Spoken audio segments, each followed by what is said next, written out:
I'm Tamara, 23 years old, home for spring break from Northwestern. Standing outside my childhood bedroom door, I noticed something wrong. A new deadbolt gleamed above the original doorknob. "Don't go in there," Mom said behind me, her voice too sharp. "It's just for storage now," Dad added quickly, sweat beading on his forehead despite our cool hallway. Storage. In my perfectly good bedroom, their eyes darted between each other like ping-pong balls. Something was terribly wrong, and they were both terrible liars. The confusion hit me like a physical force as I stood frozen in that hallway. My mother, Susan, had already turned away, her shoulders rigid beneath her cardigan. My father, Daniel, lingered for a moment longer, his mouth opening and closing as if words were fighting to escape. "Tamara, sweetie," he finally managed, "your mother worked really hard reorganizing the house. Why don't you get settled in the guest room? We've made it nice for you." The guest room. In my own home. The absurdity of it made my chest tight. This was the bedroom where I'd spent 18 years of my life, where my height mark still decorated the doorframe, where glow-in-the-dark stars probably still dotted the ceiling. I forced a smile. "Sure, Dad, the guest room sounds great." But as they retreated downstairs, I remained rooted in place, studying that door like it held secrets of the universe. The deadbolt was industrial grade, the kind you'd see on exterior doors. Kneeling down, I examined the gap beneath the door. Instead of the usual sliver of light, I saw darkness and what looked like weather stripping, the kind used for soundproofing. My fingers traced the doorframe, finding 3 more locks I hadn't noticed initially. A chain lock near the top, a sliding bolt in the middle, another keyed lock near the bottom. Who needs 5 locks on an interior door? At dinner, the weirdness amplified. Nathan, my 18-year-old brother, pushed his mashed potatoes around his plate without taking a single bite. Every time I mentioned anything about the house, about my room, about being home, his eyes would flick nervously toward our parents. "So Nathan," I tried keeping my tone light, "have you been using my old room for anything? Gaming setup, maybe?" His fork clattered against his plate. Mom's hand shot out, gripping his wrist before he could speak. "Nathan's been focused on his college applications," she said smoothly. "Haven't you, honey?" He nodded rapidly like a bobblehead in an earthquake. The dining room felt different too. The wall where my childhood photos once created a chronological journey from baby to high school graduation was now decorated with generic landscape prints. Every trace of my existence near that hallway had been erased. "I'm going to grab some water," I announced, standing abruptly. In the kitchen, I let the faucet run cold while my mind raced. Through the window, I could see into our backyard where Mom's garden grew in neat rows. Everything appeared normal out there. Inside was where the wrongness lived. Returning to the dining room, I caught the tail end of a hushed conversation. Dad's voice carried despite his attempt at whispering, "She's too smart, she'll figure it out." "Not if we're careful," Mom replied. They straightened as I entered, smiles plastered on their faces like masks. After dinner, I helped clear the table, noting how Nathan practically sprinted to his room the moment Mom excused him. Dad disappeared into his home office, and Mom busied herself with dishes, declining my offer to help with unusual firmness. Alone in the living room, I studied the ceiling, mapping the layout of the house above. My bedroom sat directly over Dad's office. If there were new sounds up there, heavy equipment, perhaps he'd hear it first. The revelation came at 10:30 when I ventured to the basement under the pretense of looking for my old yearbooks. The electrical panel, usually ignored behind old coats, had been recently accessed. Fresh labels marked the breakers in Dad's neat handwriting. Most were standard kitchen outlets, living room, lights, master bedroom, but 3 new breakers had been added, all on a separate surge protector line. The labels made my blood run cold. Medical equipment room 1, medical equipment room 2, medical equipment room 3. Medical equipment in my bedroom. My hands trembled as I photographed the panel with my phone. Whatever was happening in that room, it required serious power. The kind of power that hospital machinery demanded, the kind that kept people alive. Back in the guest room, I lay on the unfamiliar bed staring at the ceiling. Every sound from above made me tense. Was that a machine beeping, footsteps, a voice. The puzzle pieces swirled in my mind. The locks, the soundproofing, the medical equipment, the erased photos, Nathan's terror, my parents' guilty behavior. Someone was in my room, someone who needed medical care, someone my parents desperately wanted to keep hidden. But who and why? Sleep eluded me as questions multiplied like cells dividing. By 3 a.m, I'd developed a dozen theories, each more disturbing than the last. Whatever secret my parents were harboring behind that multiply locked door, it was serious enough to transform them into people I'd barely recognized. The spring break I'd imagined, lazy mornings, mom's pancakes, catching up with high school friends, had evaporated. In its place was a mystery that made my childhood home feel like a stranger's house. Tomorrow, I decided I'd find answers. One way or another, I'd discover what lay behind that forbidden door. Sleep finally claimed me near dawn, but I woke with yesterday's discoveries burning in my mind. The house was quiet. Too quiet for a Saturday morning. No coffee brewing, no dad watching the news, no mom humming in the kitchen. A note on the kitchen counter explained their absence. At book club, back by noon, cereal in pantry, love mom. Book club on Saturday morning. Mom's book club met Wednesday evenings. Had met Wednesday evenings for the past 15 years. Another lie to add to the growing collection. Nathan's door stood ajar, his room empty. His bike was gone from the garage. Perfect. The house was mine to investigate.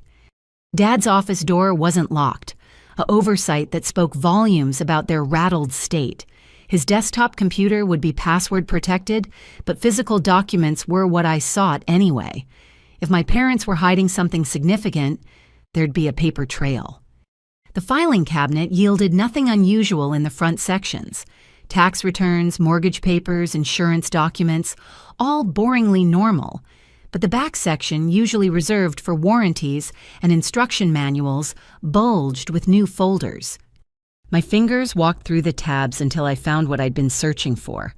Credit card statements going back 6 months, far longer than Dad usually kept them. The charges made my stomach drop.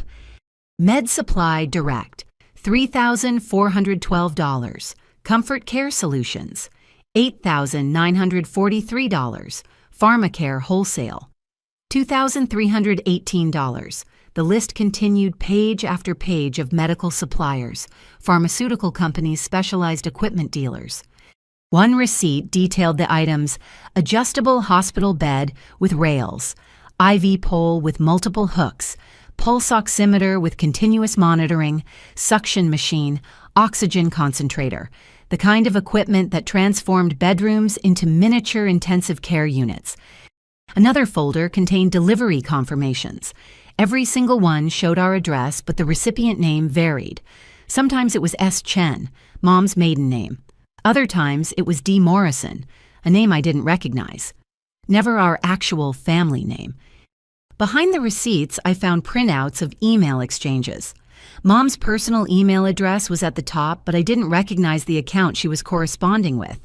Dr. Harriet Morgenstern. The messages were carefully worded, but revealing: patient showing increased agitation during evening hours. Recommend adjusting sedative dosage. New bed sores developing despite rotation schedule. Ordering specialized mattress overlay.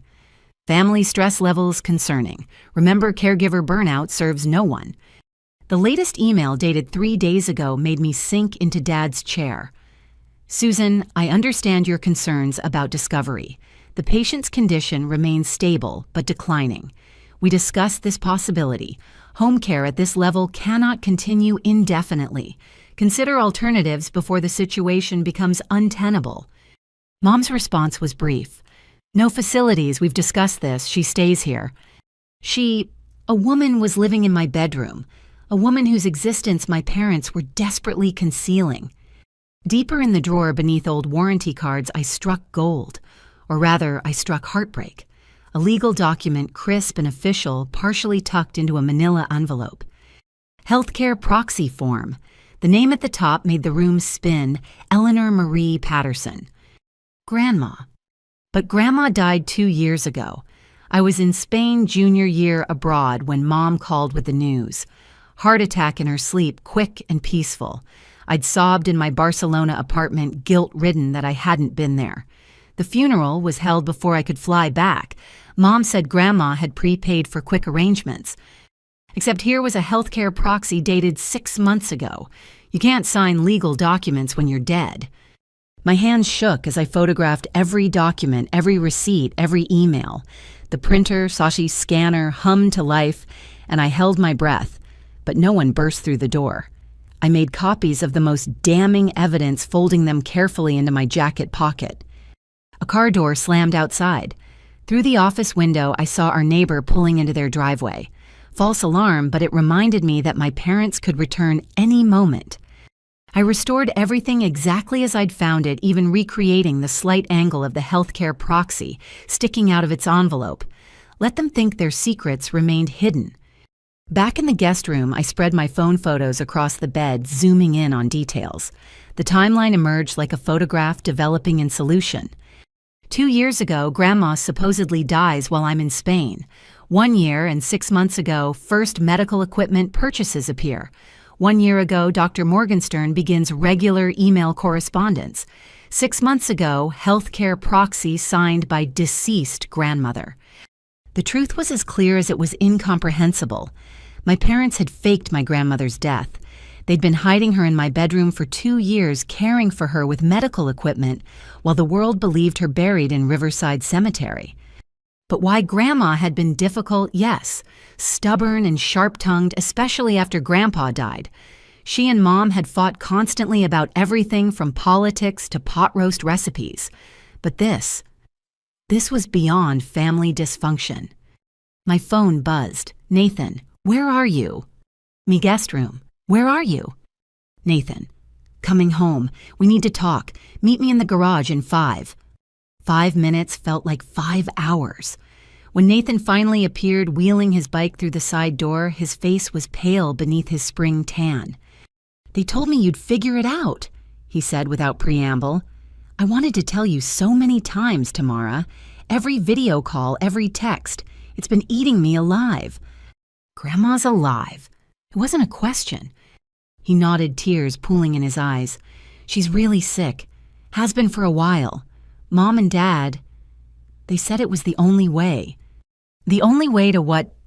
I don't know. His voice cracked. They don't tell me everything. Just that I can never tell anyone, especially not you. They said you'd try to put her in a home that you wouldn't understand. Understand what, Nathan? This is insane. They faked her death. I know. He was full on crying now, shoulders shaking. I know it's crazy, but she's still Grandma, you know. She smiles when I read to her. Sometimes she remembers my name. The fight drained out of me seeing my baby brother so broken. I pulled him into a hug, feeling him sob against my shoulder like he used to when he was little. It's okay, I whispered. We'll figure this out together.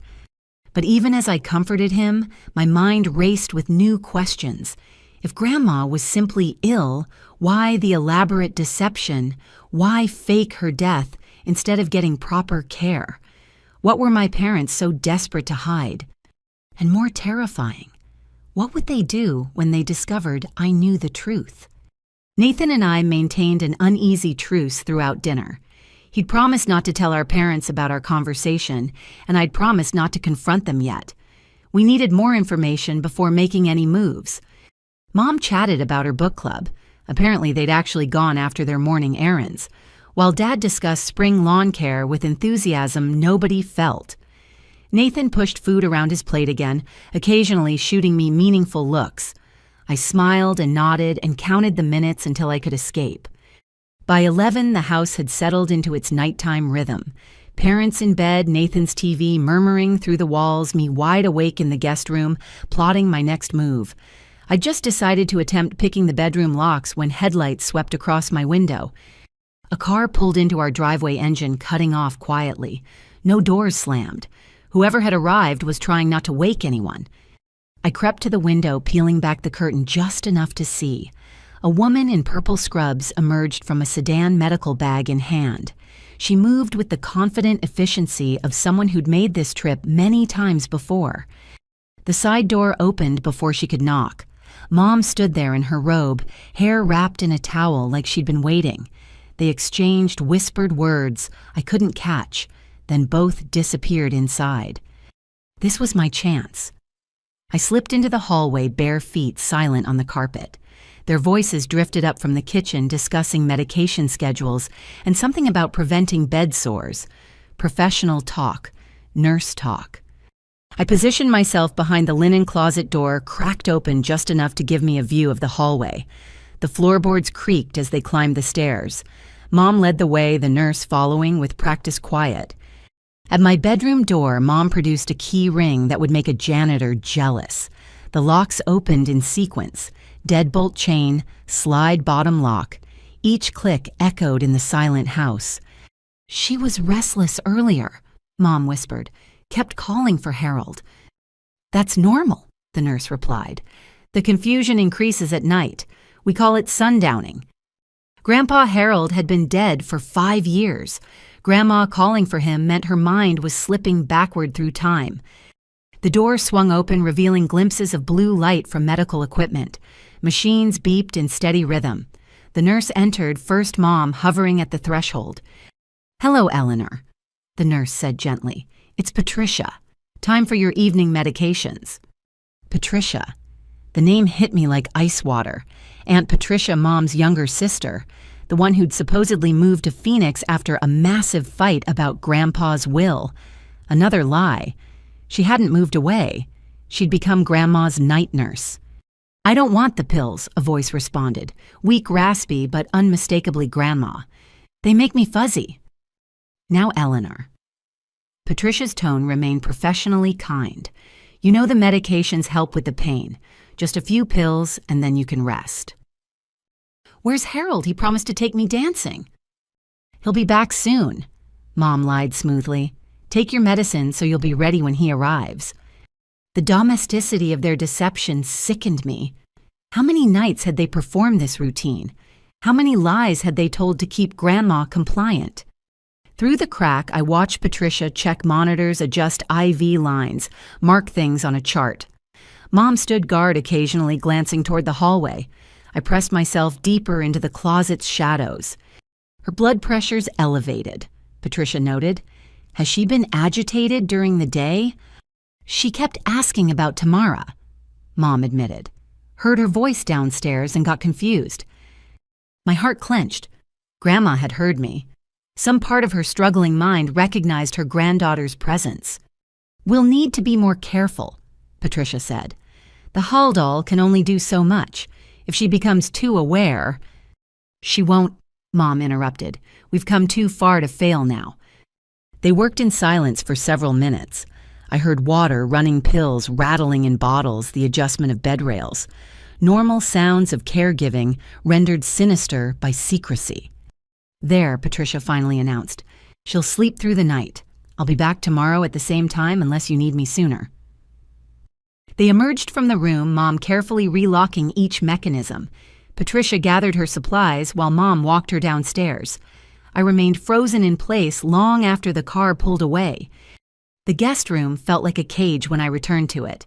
Every instinct screamed at me to burst through those locks to rescue my grandmother from whatever twisted scenario my family had created. But I needed to be smart. Emotional reactions would only give my parents reason to shut me out completely. I texted Nathan, saw the nurse. It was Aunt Patricia. His response came quickly despite the late hour. "I'm sorry, they made her help. Something about her nursing license." Another puzzle piece, but the picture remained incomplete. Why would Patricia risk her career for this? What hold did my parents have over her? Sleep was impossible. I lay in bed replaying every detail, every word. Grandma was alive but medicated into compliance, hidden away like a shameful secret while the world believed her dead. The cruelty of it made my chest tight. At 3 a.m, unable to bear the stillness any longer, I crept back to the hallway. The house slept deeply now, Dad snoring audible through their bedroom door. I pressed my ear against my old bedroom door, holding my breath. Machines hummed and beeped beyond the wood. But underneath the mechanical noise, I heard something that broke my heart. Soft crying. Grandma was awake alone, weeping in the dark. "I want to go home." Her voice barely carried through the soundproofing. "Please, someone, I want to go home." She was home, in the house where she'd raised her daughters, where she'd baked cookies for her grandchildren, where she'd mourned her husband. But locks and lies had transformed her sanctuary into a prison. I pressed my palm flat against the door, willing her to feel my presence. "I'm here, Grandma," I whispered too quietly for her to hear. "I'm going to get you out." Because now I understood. This wasn't just about exposing my parents' deception. This was a rescue mission. Whatever their reasons, whatever had driven them to this extreme, they'd crossed a line that couldn't be uncrossed. My grandmother was a prisoner in my childhood bedroom, and I was going to set her free. The question was how to do it without destroying my entire family in the process. But listening to her cry, I realized that might be a price worth paying. Some secrets were too terrible to keep. Morning came too soon, bringing with it the charade of family breakfast. Dad made his famous Sunday pancakes, while Mom squeezed fresh orange juice, both performing normalcy, like actors who'd forgotten their lines. Nathan stared at his plate syrup pooling around untouched pancakes. "I thought we'd hit the farmer's market today," Mom suggested brightly. "The Hendersons said they have amazing strawberries this week." "Can't," I replied, not trusting myself to say more. Her smile flickered. "Oh, plans with friends." "Something like that." Dad cleared his throat. "Well, Nathan can come, right sport." Nathan's fork clattered to his plate. "I have homework." "On Sunday," Mom's voice sharpened. "Spring break Sunday." The tension stretched until Dad laughed forcefully. "Let the kids be Susan. Remember when we were that age?" But Mom's eyes stayed on Nathan, reading his discomfort like a familiar book. I excused myself before the interrogation could begin, knowing I was leaving my brother in the hot seat, but needing him rattled enough to talk. I found him an hour later in the garage, his bicycle turned upside down while he adjusted the chain, his safe space where he'd always retreated when life got complicated. "We need to talk," I said, closing the door behind me. "I can't." He didn't look up from his work. "You don't understand what they'll do." Who will do, Mom and Dad? They're not going to hurt you, Nathan." His hand stilled on the bike chain. "Not hurt, but my college fund my entire future. They made it very clear what happens if I tell anyone." "They threatened you." A bitter laugh escaped him. "Not threatened. Explained. Very reasonably. How Grandma's Social Security still comes in. How her pension from Grandpa's job still deposits monthly. How that money's been going into my college account. The implications hit me like a physical blow. Fraud. Federal fraud. My parents hadn't just faked a death, they'd been stealing from the government for 2 years. "Nathan," I knelt beside him, forcing him to meet my eyes. "This is bigger than college money. This is criminal." "You think I don't know that—" Tears streamed down his face, dropping onto the garage floor. "You think I haven't been sick about it every single day. But what am I supposed to do? I'm 18 tomorrow. They're my parents. And Grandma, she needs help. She needs proper help, in a facility with real doctors, not hidden away like some shameful secret. She had real doctors." The words exploded out of him. At first, when she started forgetting things, mixing up names, they took her to specialists, tried medications, but then what? He wiped his nose with his sleeve, looking younger than his 18 years. Then they found out about the money. Grandma had been planning something. Mom found documents, a new will. She was going to leave everything to some medical research place, cut the whole family out. Another piece clicked into place. When was this? Right before her death. Mom went crazy. Said Grandma had lost her mind, that the disease was making her paranoid. They argued constantly. Then one day, Mom announced Grandma had died in her sleep. And you just accepted that. I was 16. What was I supposed to do? Mom said it was what Grandma would have wanted to be remembered as herself, not some confused old woman. Said the disease had already killed the real her. I sat back on my heels, processing. but she didn't have the disease bad enough to die, so they just kept her. Nathan nodded miserably. It started as temporary, just until they could figure out the legal stuff. Mom kept saying 1 more month and then another. Before we knew it, a year had passed, then 2, and now they're trapped in their own lie. We're all trapped. His voice broke completely. I help take care of her tomorrow. After school, I sit with her, read her the newspaper, play her favorite songs. Sometimes she knows me, calls me her handsome grandson. Other times she's scared and confused and drugged. The drugs help. She gets so agitated without them, tries to leave to call people. Last month, she somehow got to the window and started screaming for help. If the neighbors had heard, maybe they should have. Nathan's face went white. You don't mean that. Don't I, Grandma's being held against her will. That's kidnapping Nathan. Elder abuse. Mom and Dad aren't protecting her. They're protecting themselves. From what prison you want our parents in prison? The question hung between us like a blade. Could I send my own parents to jail, destroy Nathan's future, shatter our family beyond repair? I want Grandma free, I said finally, whatever that takes. Nathan stood abruptly, knocking over his bike tools. You've been gone, Tamara. Off at your perfect college with your perfect life. You don't know what it's been like here, watching her fade day by day, seeing Mom cry every night. Dad started drinking again. Did you know that Patricia barely speaks to anyone anymore? We're all broken. That's not my fault. No, but fixing it isn't your job either. Just leave it alone, please.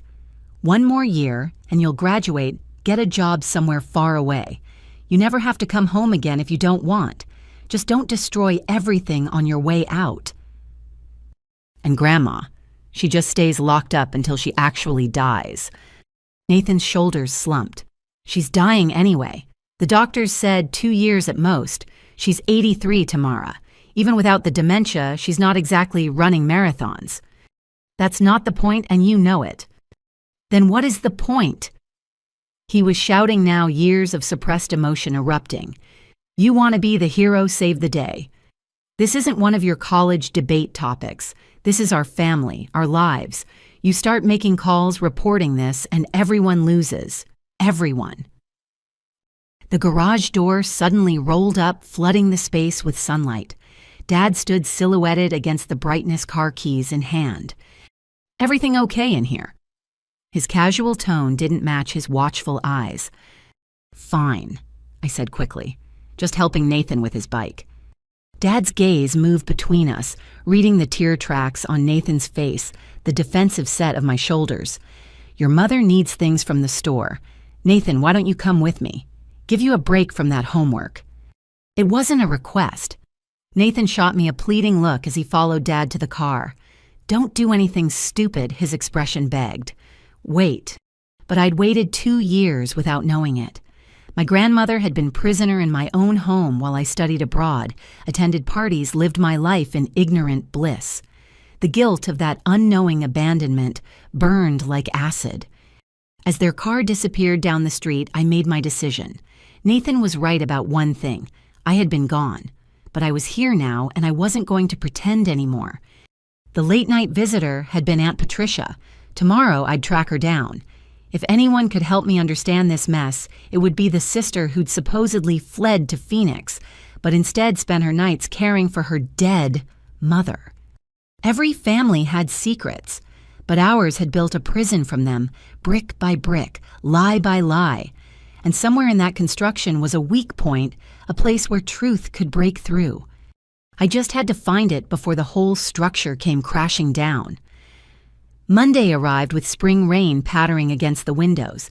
My parents left for work with obvious reluctance, Mom reminding me 3 times about leftover lasagna in the fridge, and Dad suggesting I might enjoy visiting the new mall downtown. Their attempts to keep me out of the house were transparently desperate. Nathan escaped to school early, avoiding eye contact at breakfast. The garage conversation had shifted something between us. He'd chosen a side, and it wasn't mine. Alone in the house, I pulled out my phone and scrolled through my contacts. My roommate, Ashley, was a film major with an equipment closet worth more than my car. One call and 15 minutes of vague explanations later, she agreed to overnight express a small surveillance camera. "Working on a documentary?" she asked. "Something like that." While waiting for the delivery, I researched elder abuse laws, Social Security fraud penalties, healthcare proxy regulations. Each search made my stomach churn harder. My parents weren't facing a slap on the wrist if caught. They were looking at federal prison time. The doorbell rang at 2 in the afternoon. The FedEx driver handed over Ashley's package with a smile, unaware he was delivering evidence-gathering equipment. Inside, the camera was smaller than I'd expected, a black square barely larger than a dice. Ashley had included instructions in her loopy handwriting. Battery lasts 48 hours, motion activated, links to your phone, don't get caught. The afternoon stretched endlessly as I waited for my parents to return. I needed them home following their routine before I could place the camera. Too early and they might spot it during their paranoid security checks. They arrived together at 5:30, Mom carrying grocery bags, while Dad hauled in what looked like medical supplies. I helped unload, noting the industrial-sized containers of Ensure boxes of latex gloves and prescription bags from 3 different pharmacies. "Having the Johnsons over for dinner," Mom announced. "You remember them. Their daughter just got into Yale." Translation: "Stay in your room and don't embarrass us." Perfect. The Johnsons arrived at 7, bringing wine and stories about their brilliant daughter.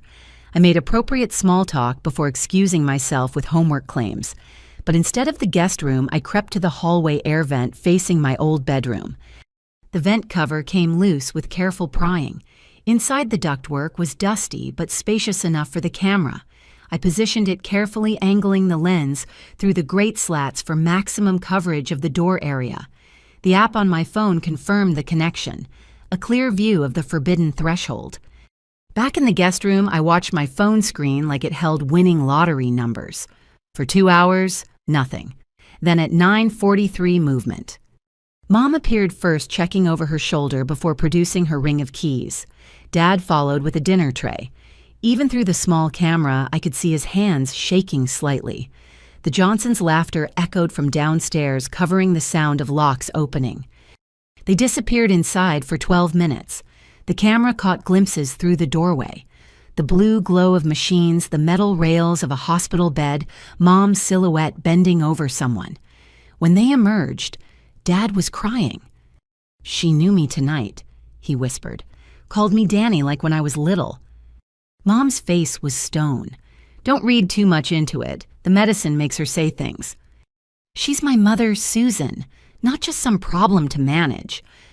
You think I don't know that you think this is easy for me?"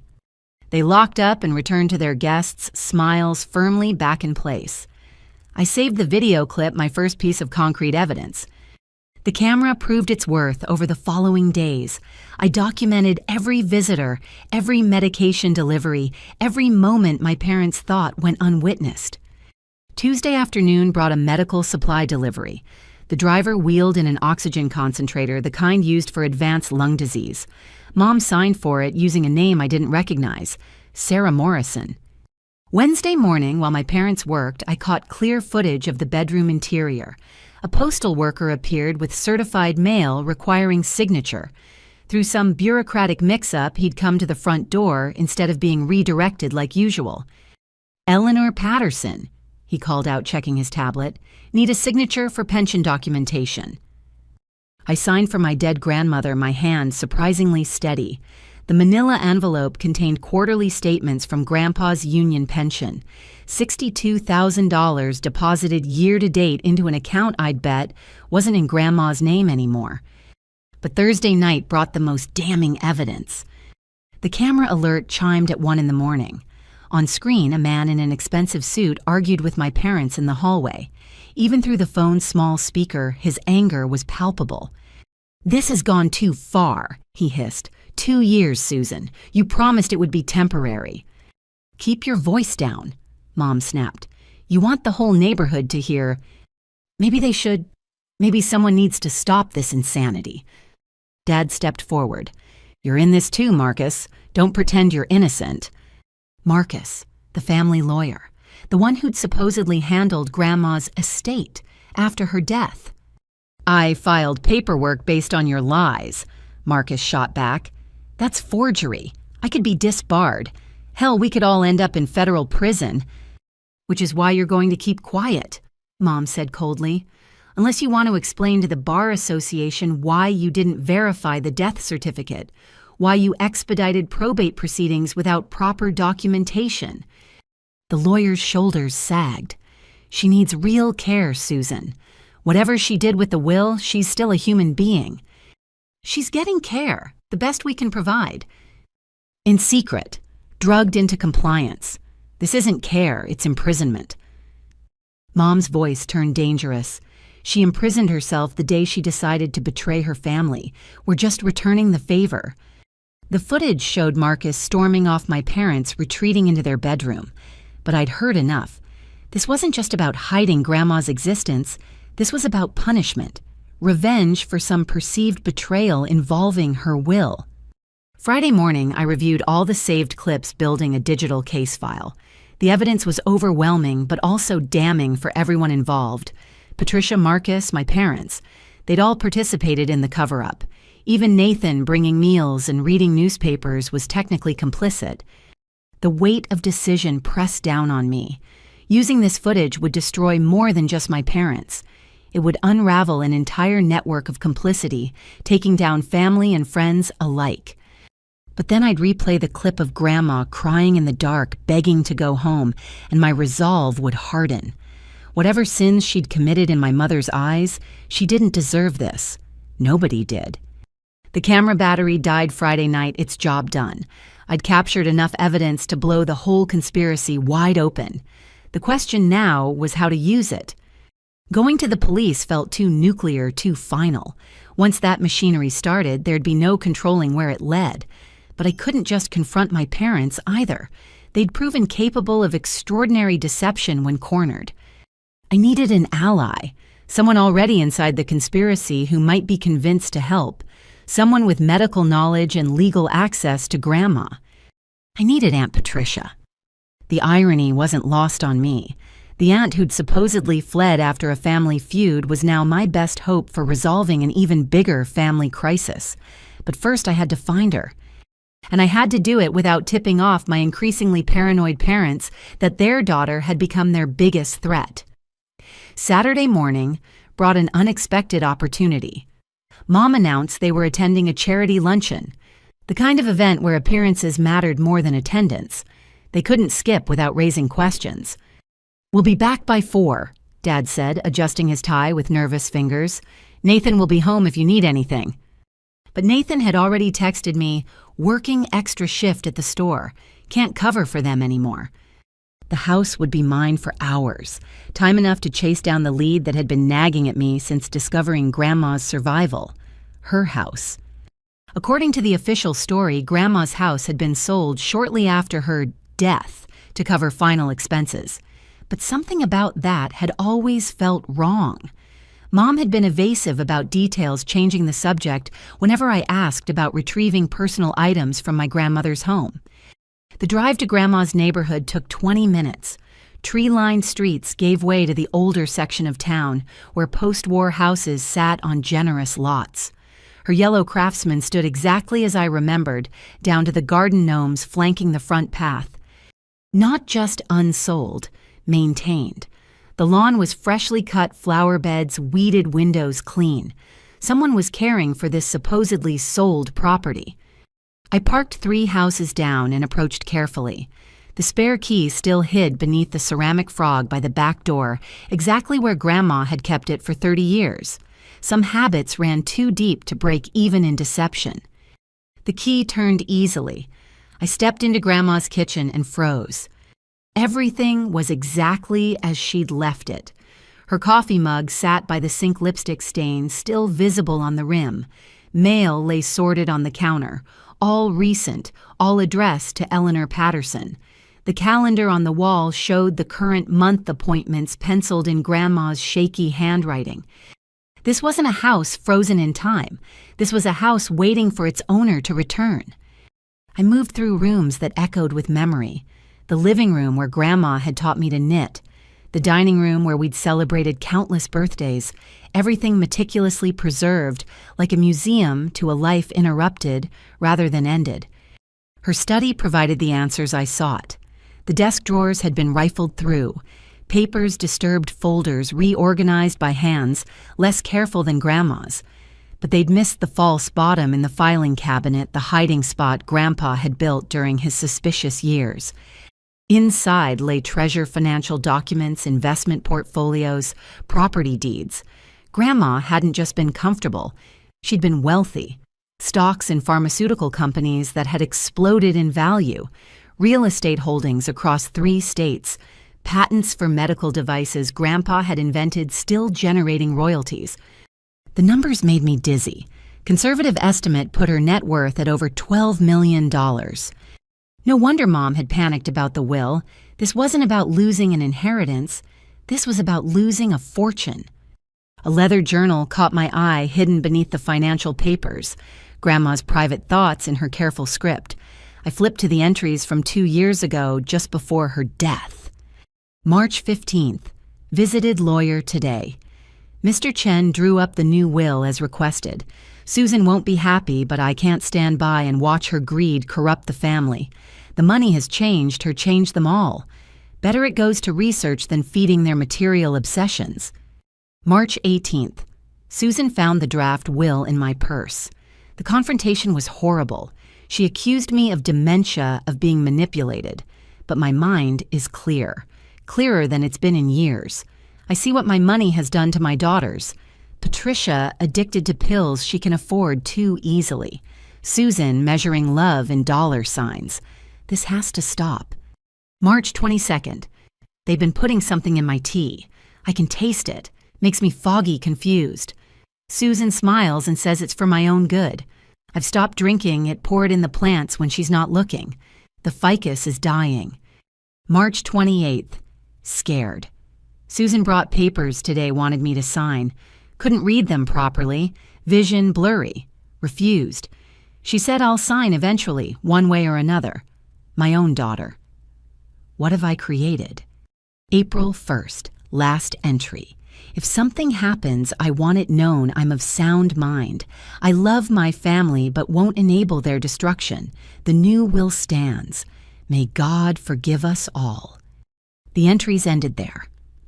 3 days later, Mom called me in Spain with news of Grandma's sudden death. But she hadn't died. She'd just been silenced. A filing box in the closet held more evidence. Medical records showed Grandma had been diagnosed with mild cognitive impairment, the kind millions of elderly people lived with independently. Not dementia, not anything requiring the level of intervention my parents had staged. There were letters, too. Correspondence with the Alzheimer's Research Foundation about establishing an Eleanor Patterson Memorial Fund. Plans to donate her entire estate to finding cures for the disease that had claimed several of her friends. Noble intentions that had signed her prison warrant. A car door slammed outside. I peered through the curtains to see a mail truck at the curb. The postal worker deposited mail in the box, then drove away. Someone was still collecting mail here. Someone who wanted to maintain the illusion that Eleanor Patterson lived at this address. Time was running short. I photographed everything. Journal entries, financial documents, medical records. The real will was probably in a safety deposit box somewhere, but I had enough to understand the motive behind Grandma's captivity. This wasn't about protecting a confused old woman. This was about protecting $12 million from going to charity instead of family pockets. On my way out, I stopped in Grandma's bedroom. Her reading glasses lay on the nightstand beside a half-finished crossword puzzle. The date on the newspaper. 2 years ago, the week she'd died. They'd taken her in the middle of normal life. Probably drugged her tea just like she'd suspected, then convinced the world she'd passed peacefully in her sleep. All to prevent a will from being executed, all to keep millions in the family. I reset everything exactly as found, locked the door, replaced the key. Let them think their secret remained safe. But as I drove away, rage burned in my chest like swallowed fire. My parents weren't misguided caregivers overwhelmed by a loved one's decline. They were criminals who'd imprisoned their own mother for money, who'd drugged her, isolated her, stripped away her autonomy and dignity because she dared to control her own wealth. The evidence on my phone could destroy them, but first I needed to find Patricia, because in her journal, Grandma had mentioned something that chilled me to the bone. Patricia's pill addiction, the leverage my parents might hold over their medical professional sister, the reason a trained nurse would participate in this nightmare. Every thread I pulled revealed new horrors, but I was done being the ignorant daughter, the convenient absence. Grandma had wanted her money to serve a purpose beyond family greed. The least I could do was honor that wish, even if it meant burning down everything my parents had built on the foundation of her captivity.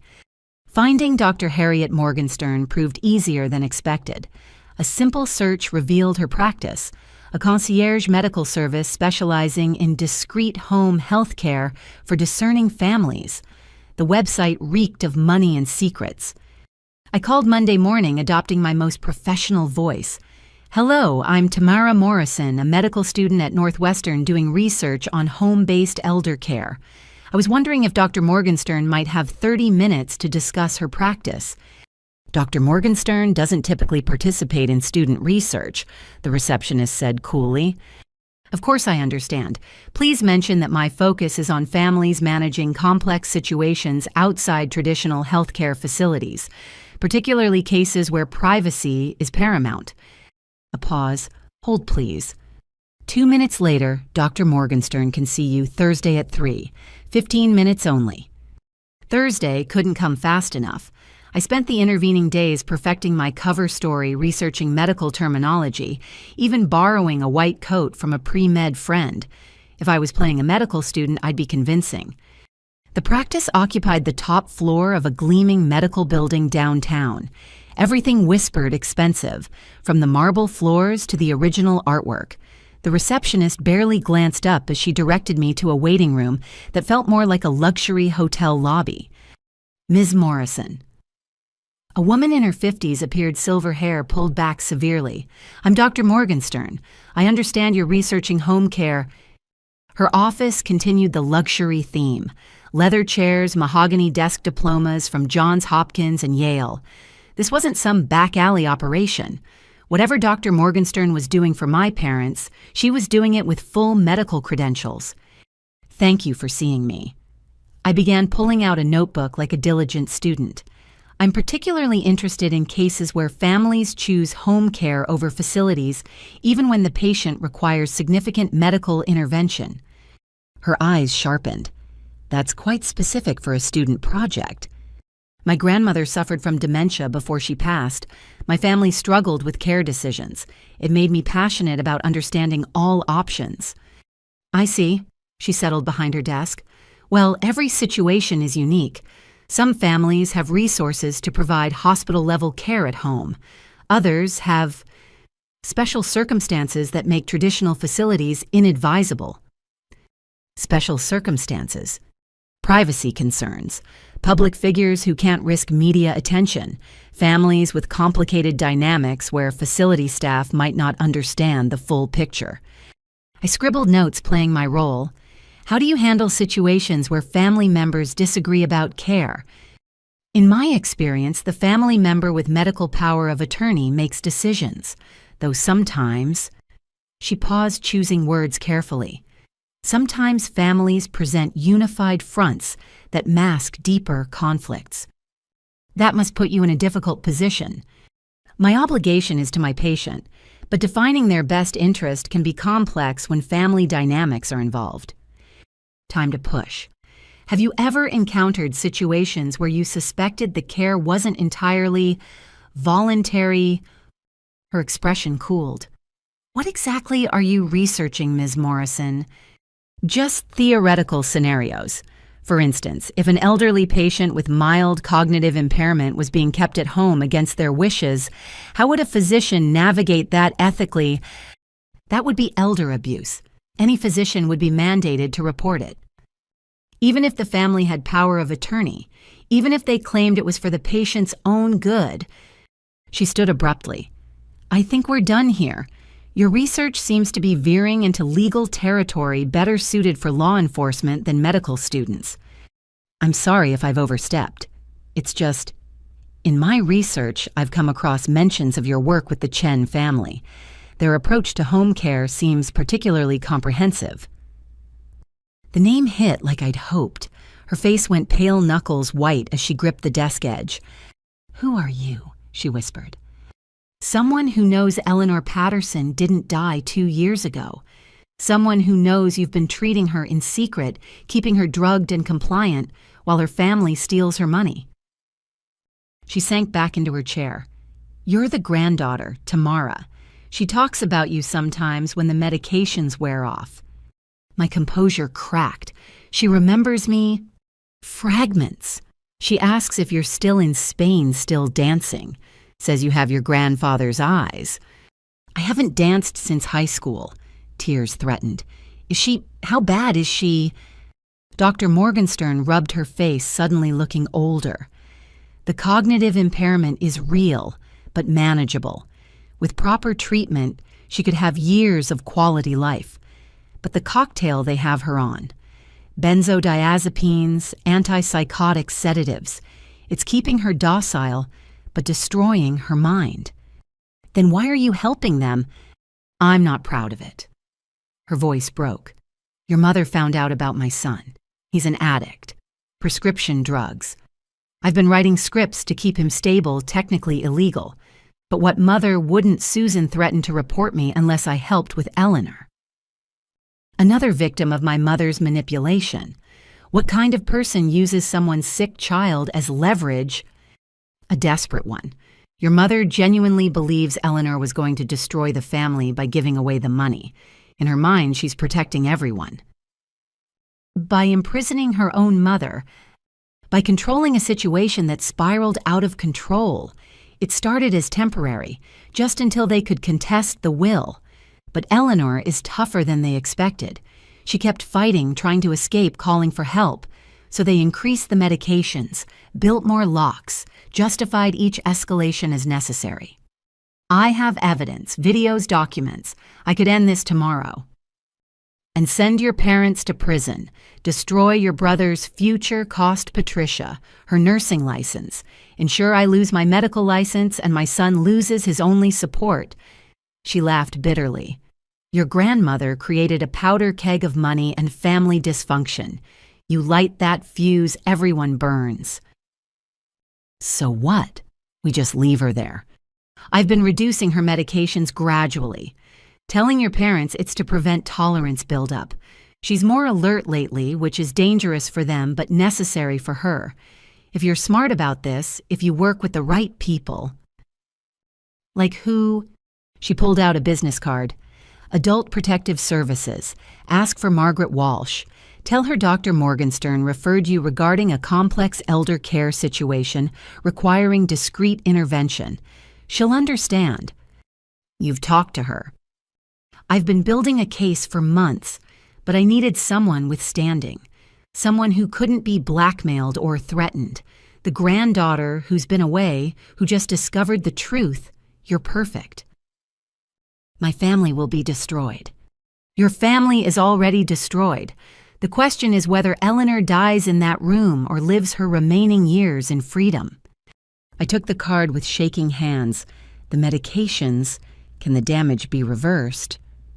Some of it. With proper treatment, she could regain significant function. But every day matters now. The drugs, the isolation, the lack of stimulation. It's killing her faster than any disease. How long does she have? At current doses, 6 months, maybe less. Your parents know it too. I've heard them discussing accelerating the timeline. The words hit like ice water. They're planning to kill her. And they're planning to let her die. There's a difference legally, if not morally. Increase the sedatives, decrease the nutrition. She'll slip away peacefully, another elderly woman claimed by dementia. No one will question it. Except she doesn't have dementia. She does now. induced by medications reversible with treatment but real enough for any death certificate. The full horror of it overwhelmed me. This wasn't just false imprisonment. This was slow-motion murder executed by her own children for money. "Thank you for telling me the truth," I managed. "I'm tired of lying, tired of being complicit. Your grandmother deserves better than all of us." She stood extending her hand. "Be careful, Tamara. Your mother is beyond desperate now. Desperate people do desperate things." I left her office with Margaret Walsh's card burning in my pocket. The elegant medical building felt like a mausoleum built on the bones of compromised ethics and family secrets. In my car, I stared at the business card. One phone call would start an avalanche that would bury my family. But doing nothing meant watching my grandmother die by degrees, murdered by the children she'd raised. There was no good choice, only the choice I could live with. I dialed the number before I could change my mind. Adult Protective Services, Margaret Walsh speaking. "Ms. Walsh, my name is Tamara Patterson. Dr. Morgenstern referred me. I need to report an elder abuse situation involving my grandmother, Eleanor Patterson." "I've been expecting your call," she said gently. "How quickly can you meet?" The avalanche had started. All I could do now was try to control where the rocks fell. My phone buzzed as I sat in the parking lot after calling APS. Unknown number, local area code. I almost ignored it, but something made me answer. "Tamara, this is your Uncle Robert. Nathan gave me your number. We need to talk." Robert, Mom's brother who'd fallen out of favor years ago, another family ghost. "I don't know what Nathan told you." "He told me you know about Eleanor, that you're planning something.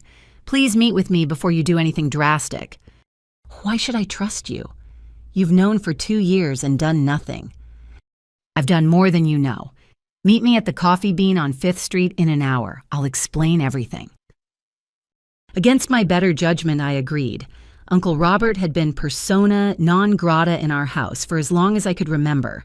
Maybe that made him exactly the ally I needed.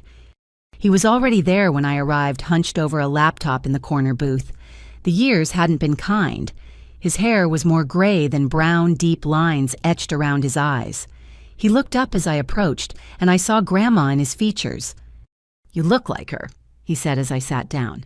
"Eleanor at that age. Same determined jaw." "Let's skip the family reunion pleasantries. What do you want?" He turned his laptop toward me. "To show you this." Audio files filled the screen, dozens of them labeled with dates going back 18 months.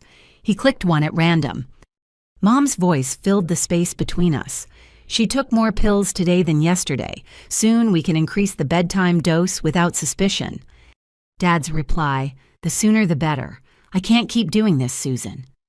"You think I enjoy it, but we've come too far to stop now." Robert stopped the playback. "I've been recording every conversation I've had with them for a 1.5 years. Every admission, every plan, every justification." "How?" Smartphone in my pocket. They pat me down for wires like we're in some crime movie, never think about the phone. He laughed bitterly. "Your parents watch too much TV." "Why record them?" "Insurance. They threatened me early on, said they'd manufacture evidence that I'd been stealing from Eleanor. I needed protection." "But you never used the recordings." His shoulders sagged. "Because I'm a coward. Because they're still my sisters. Because I kept hoping they'd come to their senses. Instead, they're planning to kill her." His coffee cup rattled against the saucer. "What?" I told him about Dr. Morgenstern, the increased medications, the 6-month timeline. Watch the color drain from his face as he processed the truth. "I knew they were desperate, but this..." He pulled up another file. "Listen to this one, from last week." Susan's voice again, but slurred now. "Drinking. Remember when she used to make us matching dresses, spent hours on that ancient sewing machine?" Patricia responding, "She was a good mother." Was she good mothers don't threaten to abandon their children, don't dangle inheritance like a carrot to make us dance? She never did that. Didn't she? Every choice came with a price tag. Marry the right man, get a wedding, choose the wrong career, get written out. She controlled us with that money our whole lives. So now we control her. How does that make us better? We're surviving, that's all. Robert stopped it. They've rewritten history to justify this, painted Eleanor as some manipulative monster to ease their guilt.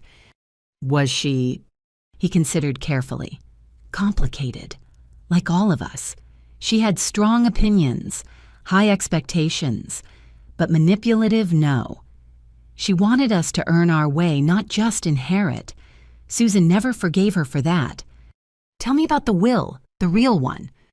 Eleanor had been planning it for years, setting up the research foundation, structuring charitable gifts.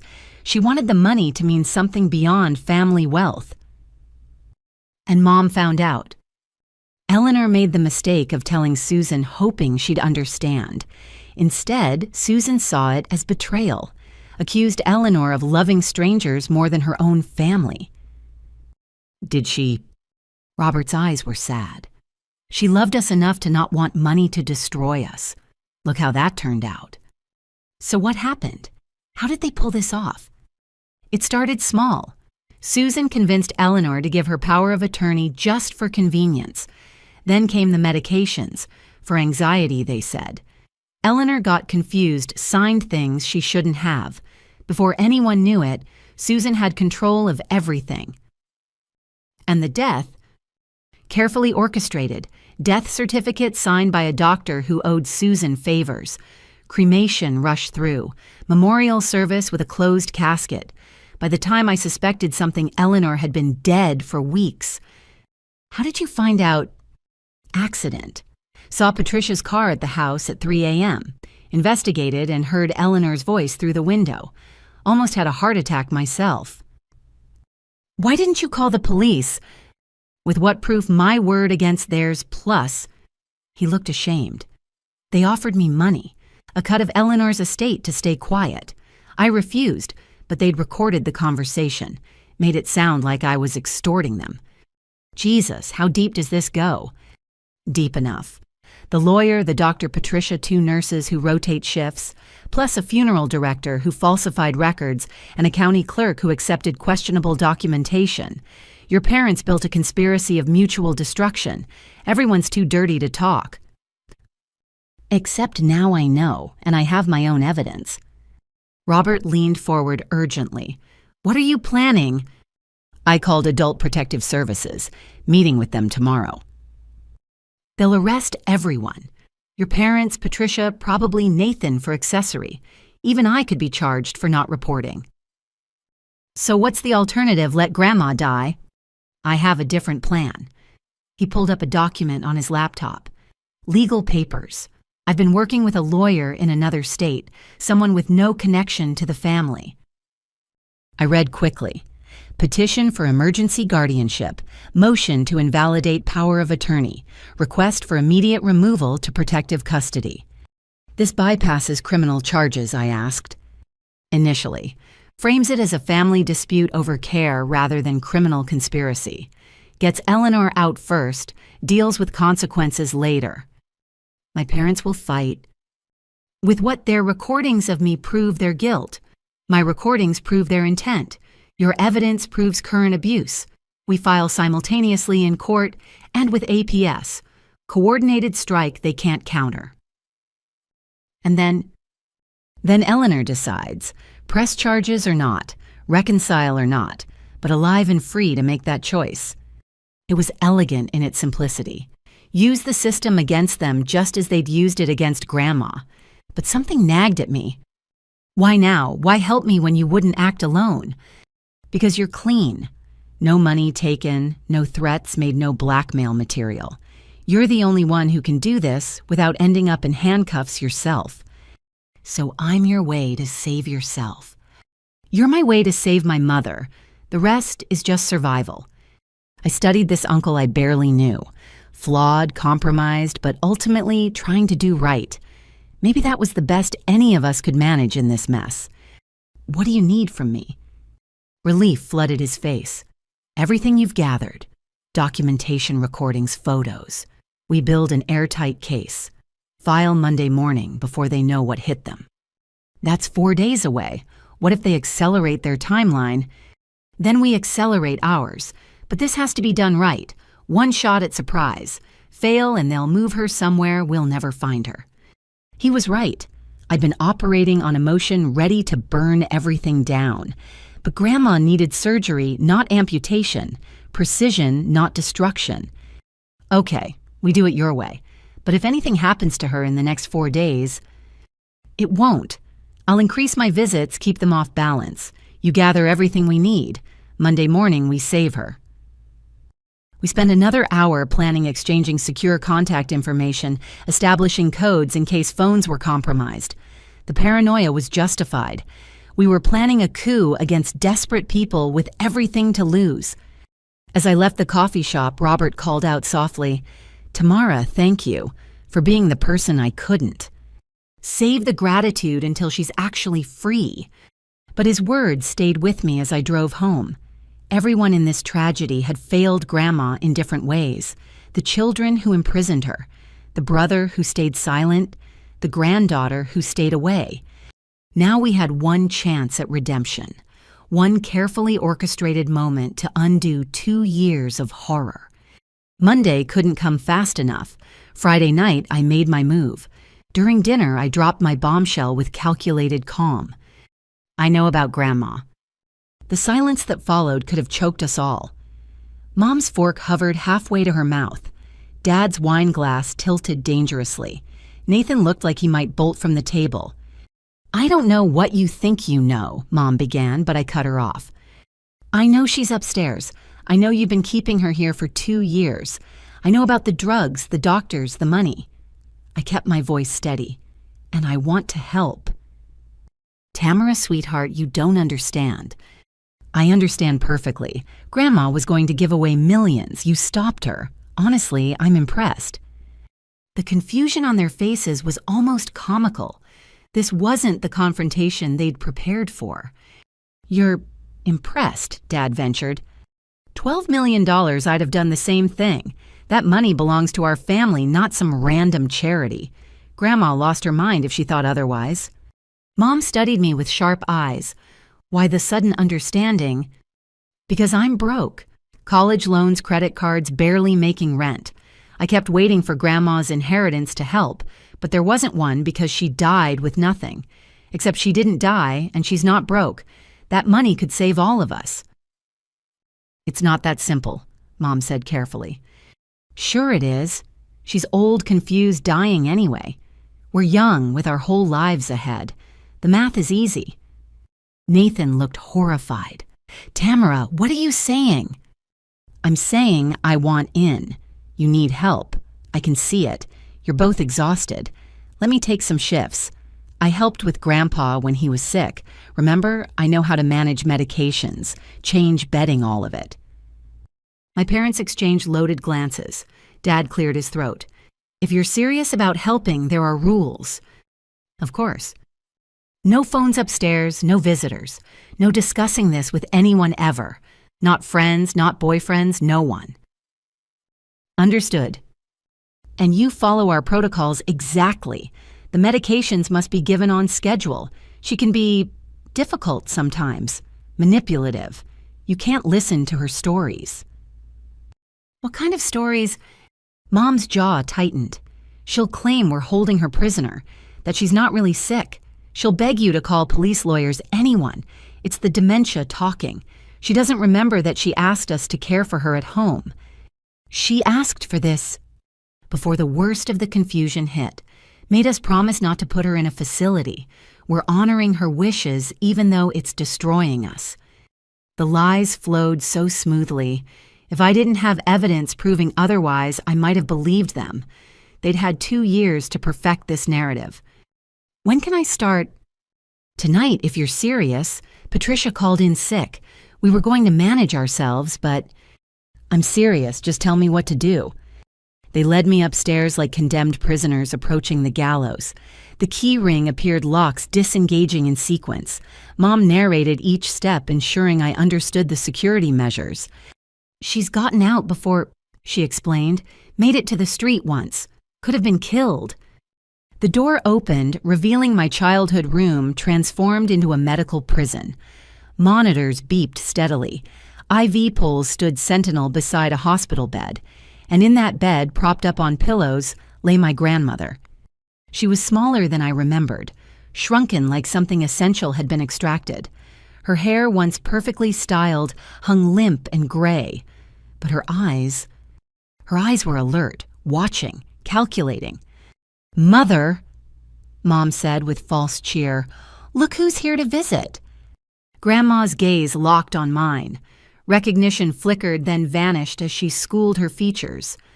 "Hello, dear," she said vaguely. "Are you the new nurse?" "This is Tamara," Dad offered. "Your granddaughter." "I don't have a granddaughter." The words were delivered with perfect confusion. "I don't have anyone." Mom squeezed my shoulder. "You see, this is what we deal with. She doesn't even recognize family anymore."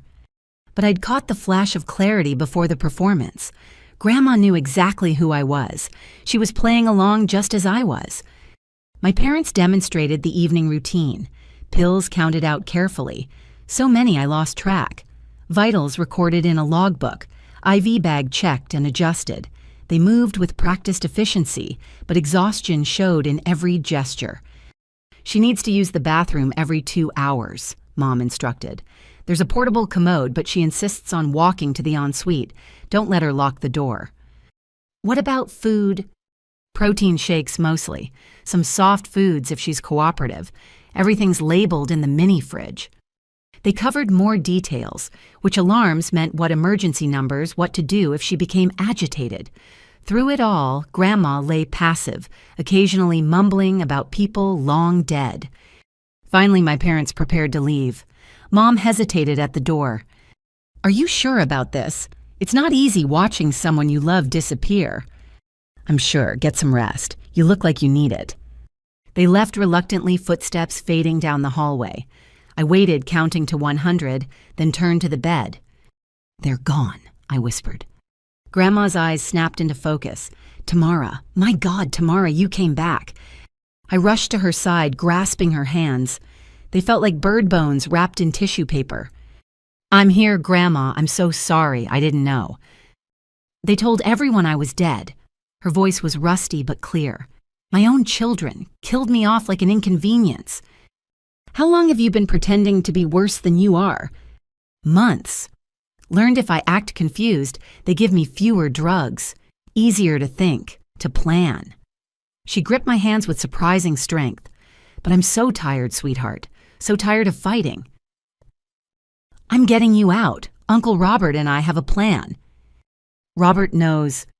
He's been building a case. Monday morning we file papers. Emergency guardianship removal from the home. It's all arranged." Tears slipped down her cheeks. "Monday, 3 more days." "Can you make it 3 more days?" "I've made it 2 years. What's 3 more days?" But her bravado cracked. "They're increasing the medications. Susan mentioned something about smoothing the transition. I think they mean to finish this soon." "Then we'll be faster. I'll take as many shifts as they'll give me. Replace the pills with vitamins if I can. Keep you strong." "Dangerous if they catch you." "They won't. I'm playing the greedy granddaughter here for my cut of the money. They believe it because it fits their world view." "My money," she laughed bitterly. "Always comes back to money. I should have given it all away years ago." "You tried. That's what started this." "No. What started this was my failure as a mother. I raised daughters who value wealth over love, control over compassion.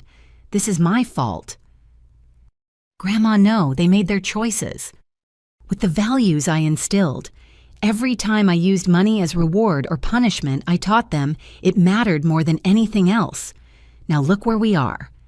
We talked for an hour, me updating her on the plan, her filling in gaps about the past 2 years. The drugs had stolen much of her memory, but she remembered the fear, the confusion, the growing realization that her children intended to keep her forever.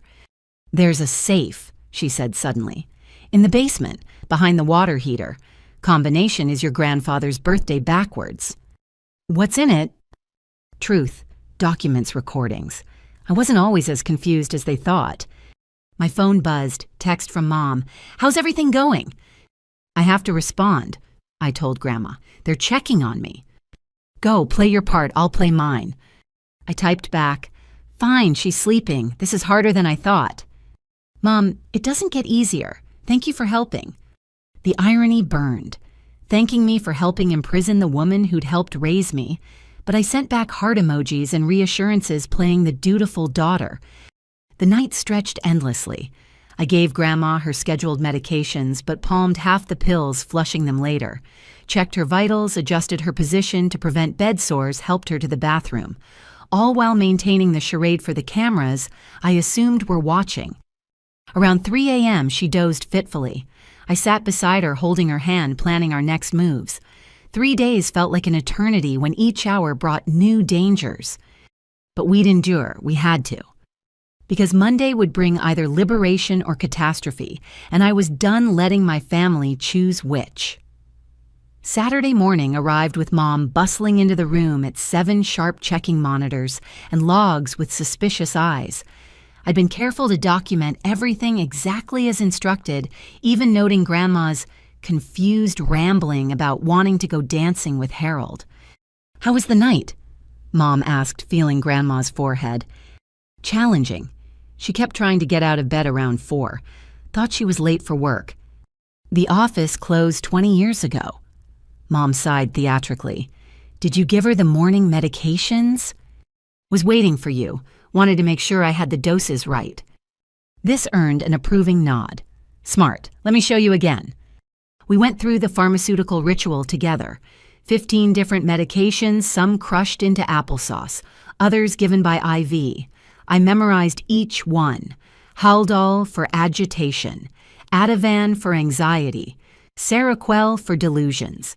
A cocktail designed to create the very symptoms they claim to treat. "I can take tonight's shift too," I offered casually. "Let you and Dad have a date night." Mom's eyes narrowed slightly. "That's generous. What about your friends? I thought you had plans." "They'll understand. Family comes first." She studied me like a puzzle with missing pieces. "We'll see. Your father wants to discuss some financial matters with you anyway." After she left, I whispered to Grandma, "She's suspicious." "Susan was always the smart one," Grandma murmured back. "Be careful." The day passed in a strange dance of deception. I played attentive granddaughter while secretly documenting everything. My phone, hidden in my pocket, recorded conversations. When alone, I photographed medical charts, medication logs, financial documents carelessly left on the dresser. The dresser yielded an unexpected treasure: Marcus's business card with handwritten notes on the back. Estate liquidation pending, Swiss accounts established, transfer timeline dependent on final disposition. They weren't just stealing her money. They were moving it offshore, preparing for the moment when Grandma's death became real and the estate could be fully plundered. That afternoon, while my parents attended Nathan's baseball game, I descended to the basement. Grandma's directions were precise. Behind the water heater, a section of paneling that looked solid but pushed inward when pressed. The safe was small, built into the foundation itself. Grandpa's birthday backwards 451-1291. The lock disengaged with a satisfied click. Inside lay Grandma's counter-conspiracy, a digital recorder, the kind journalists use, dozens of micro SD cards labeled with dates, and a letter in her shaking handwriting. "To whoever finds this, I am Eleanor Patterson. As of this recording, I am being held against my will by my daughters Susan and Patricia. They have falsified my death and are systematically drugging me to steal my estate. The recordings contained here document their crimes. Please ensure justice is served." I pocketed everything, carefully resetting the panel. These recordings would be crucial. Grandma's own testimony when she was still clear-minded enough to plan resistance. Back upstairs, I found Nathan in the kitchen, still in his baseball uniform. His face was drawn with exhaustion. "How can you help them?" he asked without preamble. "I thought you were going to save her." "I am saving her, but not by storming in like an idiot. They need to trust me first." Trust. He laughed bitterly. Nobody in this family knows what that means anymore. Nathan, I need you to keep quiet for 3 more days. Can you do that? Why 3 days? Because that's when everything changes. But if you warn them, if you give any sign, I won't. I'm done being their accomplice. He looked older than 18, aged by secrets and guilt. Just promise me you'll try to save them too. They're still our parents. I'll do what I can. But even as I said it, I wondered if saving everyone was possible. Some choices carved consequences in stone. That evening, Dad cornered me in his office. Financial documents spread across his desk like evidence of prosperity. Investment accounts, property deeds, bank statements, all built on stolen wealth. Your mother says you want to be more involved, he began carefully. I want to help the family. And yourself? I met his gaze steadily. I won't pretend I'm not interested in my future. Grandma would have wanted us provided for. Yes, she would have. His relief was palpable. Greed he understood. There are aspects of the situation you need to comprehend, legal complexities. Like the fact that she's been dead for 2 years, but her accounts are still active. His face went carefully neutral. Among other things, your mother and I have worked hard to preserve the family assets. It hasn't been easy or pleasant. I'm sure it hasn't, but the result is what matters, right? Grandma's money staying where it belongs. Exactly. He pulled out a folder. There are documents you'll need to sign. Privacy agreements, some power of attorney transfers. Standard family protection measures. I pretended to read while actually memorizing. These weren't protection measures. They were incrimination devices. Sign these, and I'd be as legally compromised as everyone else. I'll need to review these with a clear head, I said finally. Maybe tomorrow. Of course. But Tamara. His voice carried warning. Once you're in, you're in. No backing out, no second thoughts. We've all sacrificed too much to have someone develop a conscience now. I understand perfectly. That night's shift brought new revelations. I finally had a chance to listen to Grandma's recordings. Her voice from 2 years ago was stronger, clearer, filled with righteous anger. March 10th. Susan came again today about the will. She cannot accept that I want the money used for research. What about your grandchildren, she keeps asking, as if Nathan and Tamara need millions to be happy, as if wealth hasn't already poisoned this family enough. March 15th. They've been medicating me. I can feel it. The fog, the confusion. But I'm documenting everything. If something happens to me, these recordings will prove the truth. March 20th. I overhead them planning. They mean to declare me incompetent, take control of everything. My own children plotting like thieves. Harold would be heartbroken. March 25th. This is my last recording. They're moving me somewhere tomorrow. I don't know where. If you're hearing this, please help me. I'm not sick. I'm not dying. I'm just inconvenient. The recordings painted a clear picture of premeditation. This wasn't a family overwhelmed by caregiving. This was a calculated kidnapping documented by the victim herself. I spent the rest of the night shift creating detailed files, everything organized, cross-referenced, backed up to multiple cloud drives. By dawn, I had enough evidence to bury them all. But as Sunday arrived, I noticed changes. Mom installed new locks on the medicine cabinet. Dad kept checking window latches. Even Nathan was enlisted to help Grandma whenever I was there, ensuring I was never alone with her for long. They knew, maybe not the specifics, but they sensed danger. The predators recognizing another predator in their midst. Tomorrow. I whispered to Grandma during a brief moment alone. Just hold on until tomorrow. They're planning something, she whispered back. Susan mentioned a special doctor coming Monday. Said it would all be over soon. My blood chilled. They were accelerating the timeline. Monday might be too late. I texted Robert urgently. They're moving tomorrow. We need to go tonight. His response came quickly. Impossible, courts closed. No legal authority. Then we go illegal. Call 911, force their hand. With what proof they'll show power of attorney medical records showing dementia? We'll look like interfering family members. They'll lock us out completely. He was right. The system they'd corrupted would protect them until we could legally challenge it. But that meant surviving another night, another day with Grandma's life hanging by pharmaceutical threads. New plan, I texted.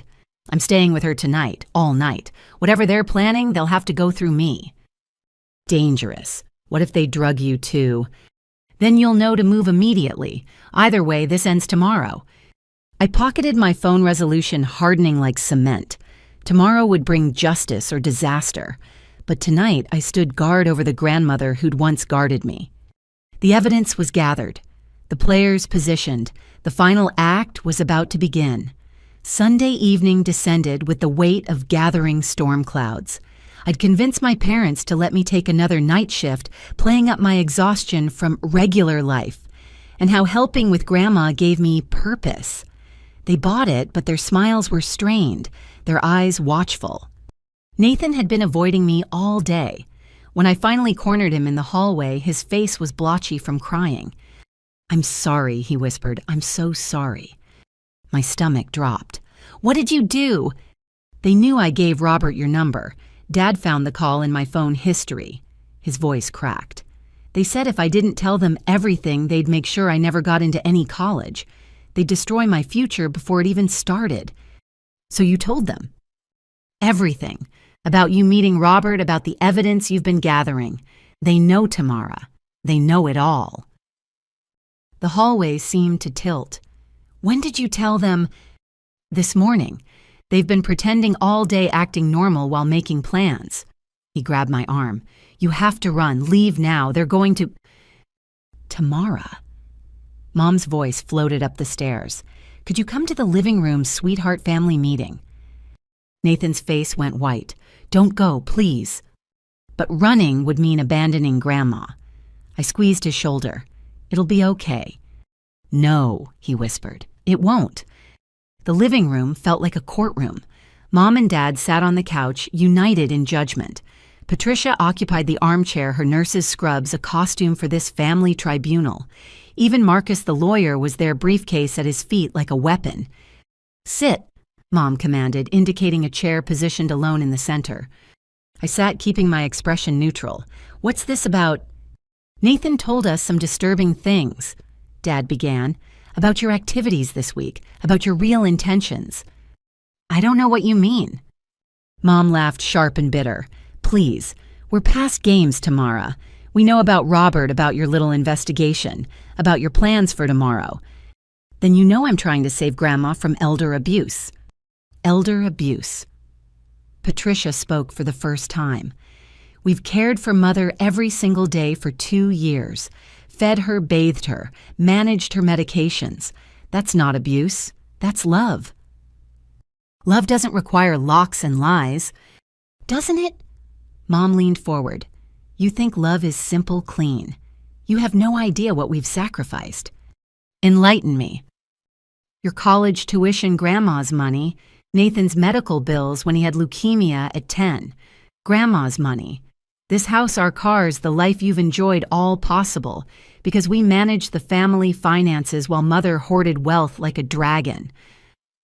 "It was her wealth to hoard." "Was it?" Dad's voice rose. "She inherited everything from my father's patents, his work, his genius, and she was going to give it all to strangers. 40 years of marriage, and she was going to erase his legacy."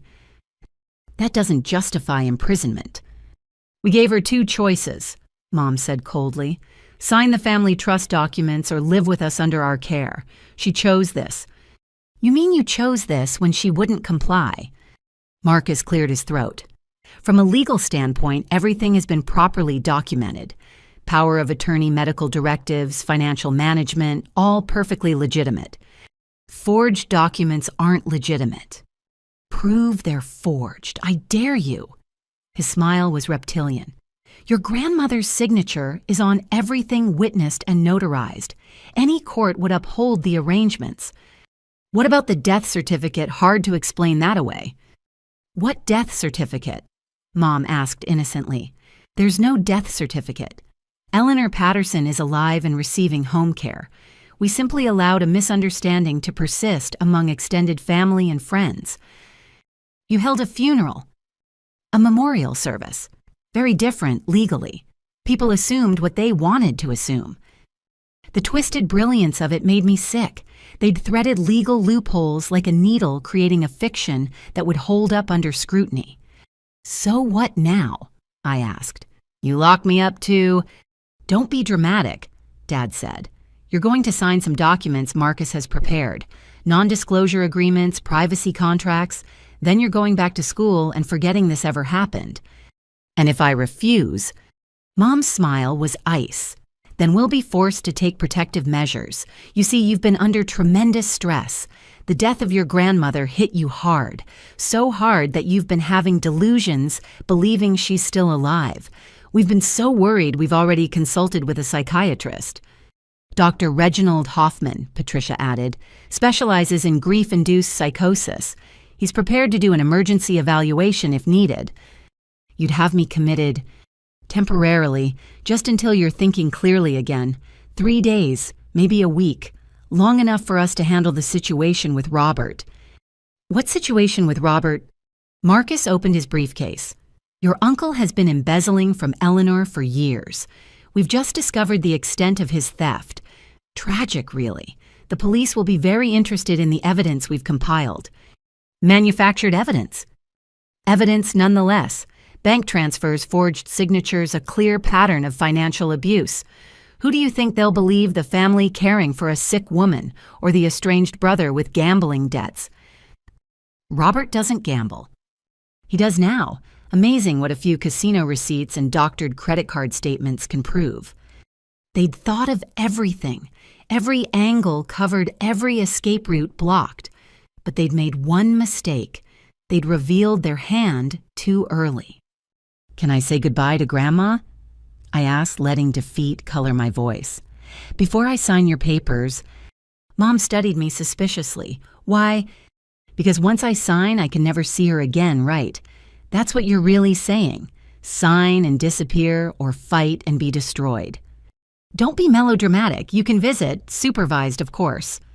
Please, just 5 minutes to say goodbye. They exchanged glances. Dad nodded slowly. Patricia will go with you. 5 minutes, no more. Patricia and I climbed the stairs in silence. At Grandma's door, she paused. You think we're monsters, she said quietly. But you don't understand. Mother broke us all in different ways. Susan with criticism, me with impossible standards. Even Robert with her favoritism that turned to rejection. We're just trying to survive her. By slowly killing her, by controlling what she used to control us with. Can't you see the justice in that? I saw only tragedy, generational trauma dressed up as righteousness, but I nodded as if understanding. The room was dim, Grandma seemingly asleep. Patricia checked the monitors while I approached the bed. 5 minutes. Patricia reminded me, settling into the chair by the door. I leaned close to Grandma, pretending to adjust her pillows. Her eyes fluttered open, alert despite the drugs. They know Bao, I breathed, barely moving my lips. Be ready. She squeezed my hand once. Message received. I love you, Grandma, I said louder. I'm sorry I wasn't here sooner. Who are you? She responded vaguely. I don't know any grandchildren. Perfect performance. I kissed her forehead, palming the emergency alert button from her bedside table. One push would summon an ambulance, bypassing my family's control. Time's up, Patricia announced. I returned downstairs, defeat written across my features. Where do I sign E? Marcus produced documents with unseemly eagerness. Non-disclosure agreements, privacy contracts, even a statement acknowledging my recent mental health struggles and the family's appropriate response. I signed them all, every poisonous page. Smart girl. Mom approved. Now your phone. We'll need to check you've deleted any photos or recordings. I handed it over without protest. They'd find nothing. Everything was already uploaded to encrypted cloud drives accessible from any device. Clean, Dad confirmed after scrolling through. Though we'll keep this for a few days, for your own good. Of course. Nathan will drive you back to campus tonight. Mom decided. Better you're not here when the transition happens. Transition? Grandma is being moved to a specialized facility tomorrow, somewhere better equipped for her advancing condition. Somewhere they could increase medications without witnesses. Somewhere she could quietly die without interference. I understand. But as Nathan gathered my things as my family relaxed their vigilance, I pressed the emergency button hidden in my palm. 3 clicks, the pattern for immediate response. In 10 minutes, paramedics would arrive for a cardiac event. Chaos would ensue, and in that chaos, truth might finally break free. The betrayal was complete. Nathan's confession, my family's threats, my apparent capitulation. But the game wasn't over. It had just changed rules. 8 minutes. That's how long I had before the ambulance arrived. 8 minutes to create enough confusion to save Grandma. I need to use the bathroom, I announced, standing abruptly. Mom waved dismissively, already moving on to the next phase of their plan. Marcus was pulling out more documents, probably the fake embezzlement evidence against Robert. Patricia had returned to Grandma's room to prepare for the transition. In the bathroom, I locked the door and opened the window. The old oak tree that had been my childhood escape route still grew strong, its branches reaching toward the second floor. I typed quickly on the tablet I'd hidden behind the toilet tank earlier. My backup plan. Message to Robert, 911 called. Ambulance incoming. They're moving her tonight. Get here now. Message to Dr. Morgenstern. Emergency at Patterson House. Elder abuse in progress. Please come immediately. Message to Margaret Walsh at APS urgent. Eleanor Patterson being moved against will. Need immediate intervention. 6 minutes. I flushed the toilet, ran water, then slipped out the window. The tree held my weight like an old friend. From the branches, I could see directly into Grandma's room. Patricia was adjusting IV lines, preparing for transport. A wheelchair sat ready by the bed. But Grandma wasn't playing unconscious anymore. She was sitting up, arguing. I don't want to go, she said clearly. I want to stay in my home. Mother, you're confused. This is for your own good. I'm not confused. I'm not going anywhere with you. Patricia reached for a syringe, the sedative that would ensure compliance. I had to act. 4 minutes. I dropped from the tree and sprinted to the garage. Dad's emergency generator sat in the corner, connected to the house's electrical system for power outages. I yanked the main connection cable. The house plunged into darkness. Shouts erupted from inside. Emergency lighting kicked in, but the medical equipment would be screaming alerts. In the chaos, I slipped back inside through the garage door. 2 minutes. I raced up the back stairs, avoiding the main hallway where my parents were shouting about breakers and flashlights. Grandma's door stood open, Patricia cursing as she tried to silence beeping machines. Tamara. Grandma called out, seeing me in the doorway. Is it time? It's time. Patricia spun around, syringe still in hand. You little... I didn't let her finish.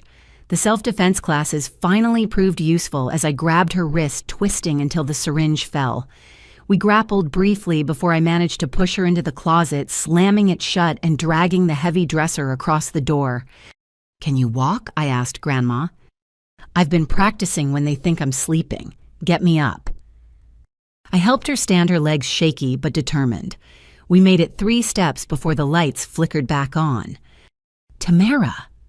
Mom's voice thundered from downstairs. What have you done? 0 minutes. Sirens wailed in the distance, the beautiful sound of emergency services racing toward us. But Mom was already pounding up the stairs, Dad close behind. Back to bed. I told Grandma, helping her lie down. Play sick. Play dying if you have to.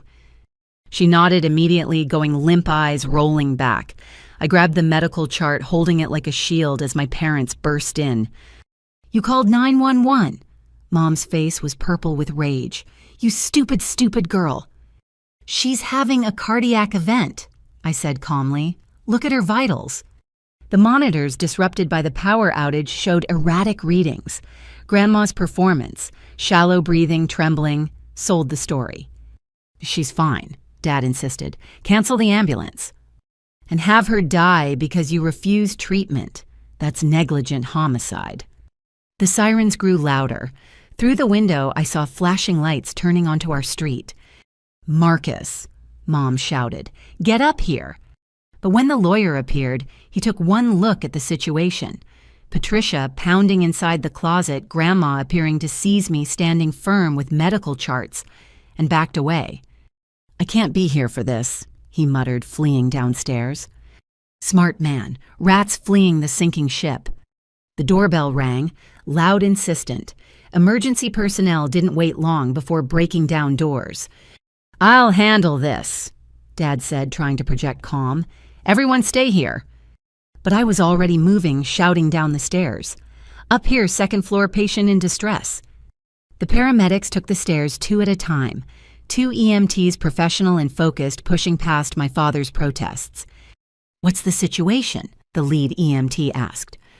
83-year-old female history of cognitive impairment, showing signs of cardiac distress following power outage, I rattled off.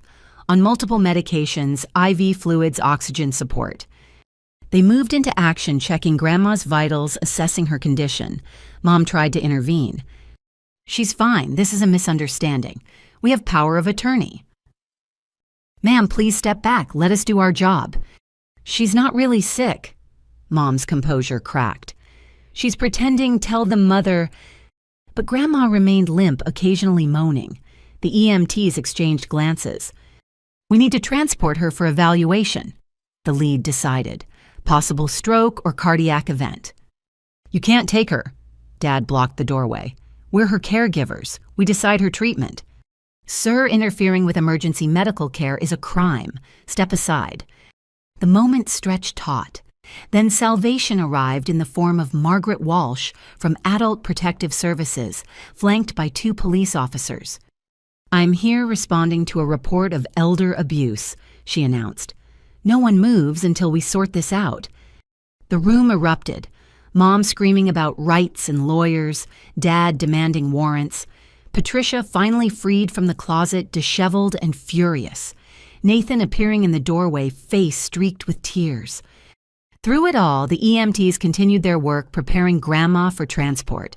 She caught my eye during the chaos, winked once, then resumed her performance. "I have here."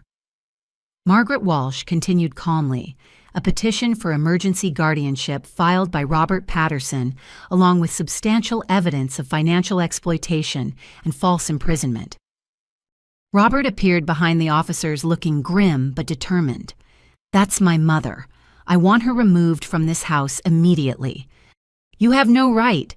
Susan lunged at him, held back by an officer. "You abandoned this family."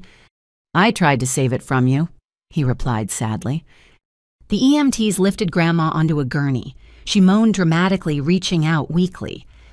"Tamara," she whispered loud enough for everyone to hear. Don't let them put me back in that room."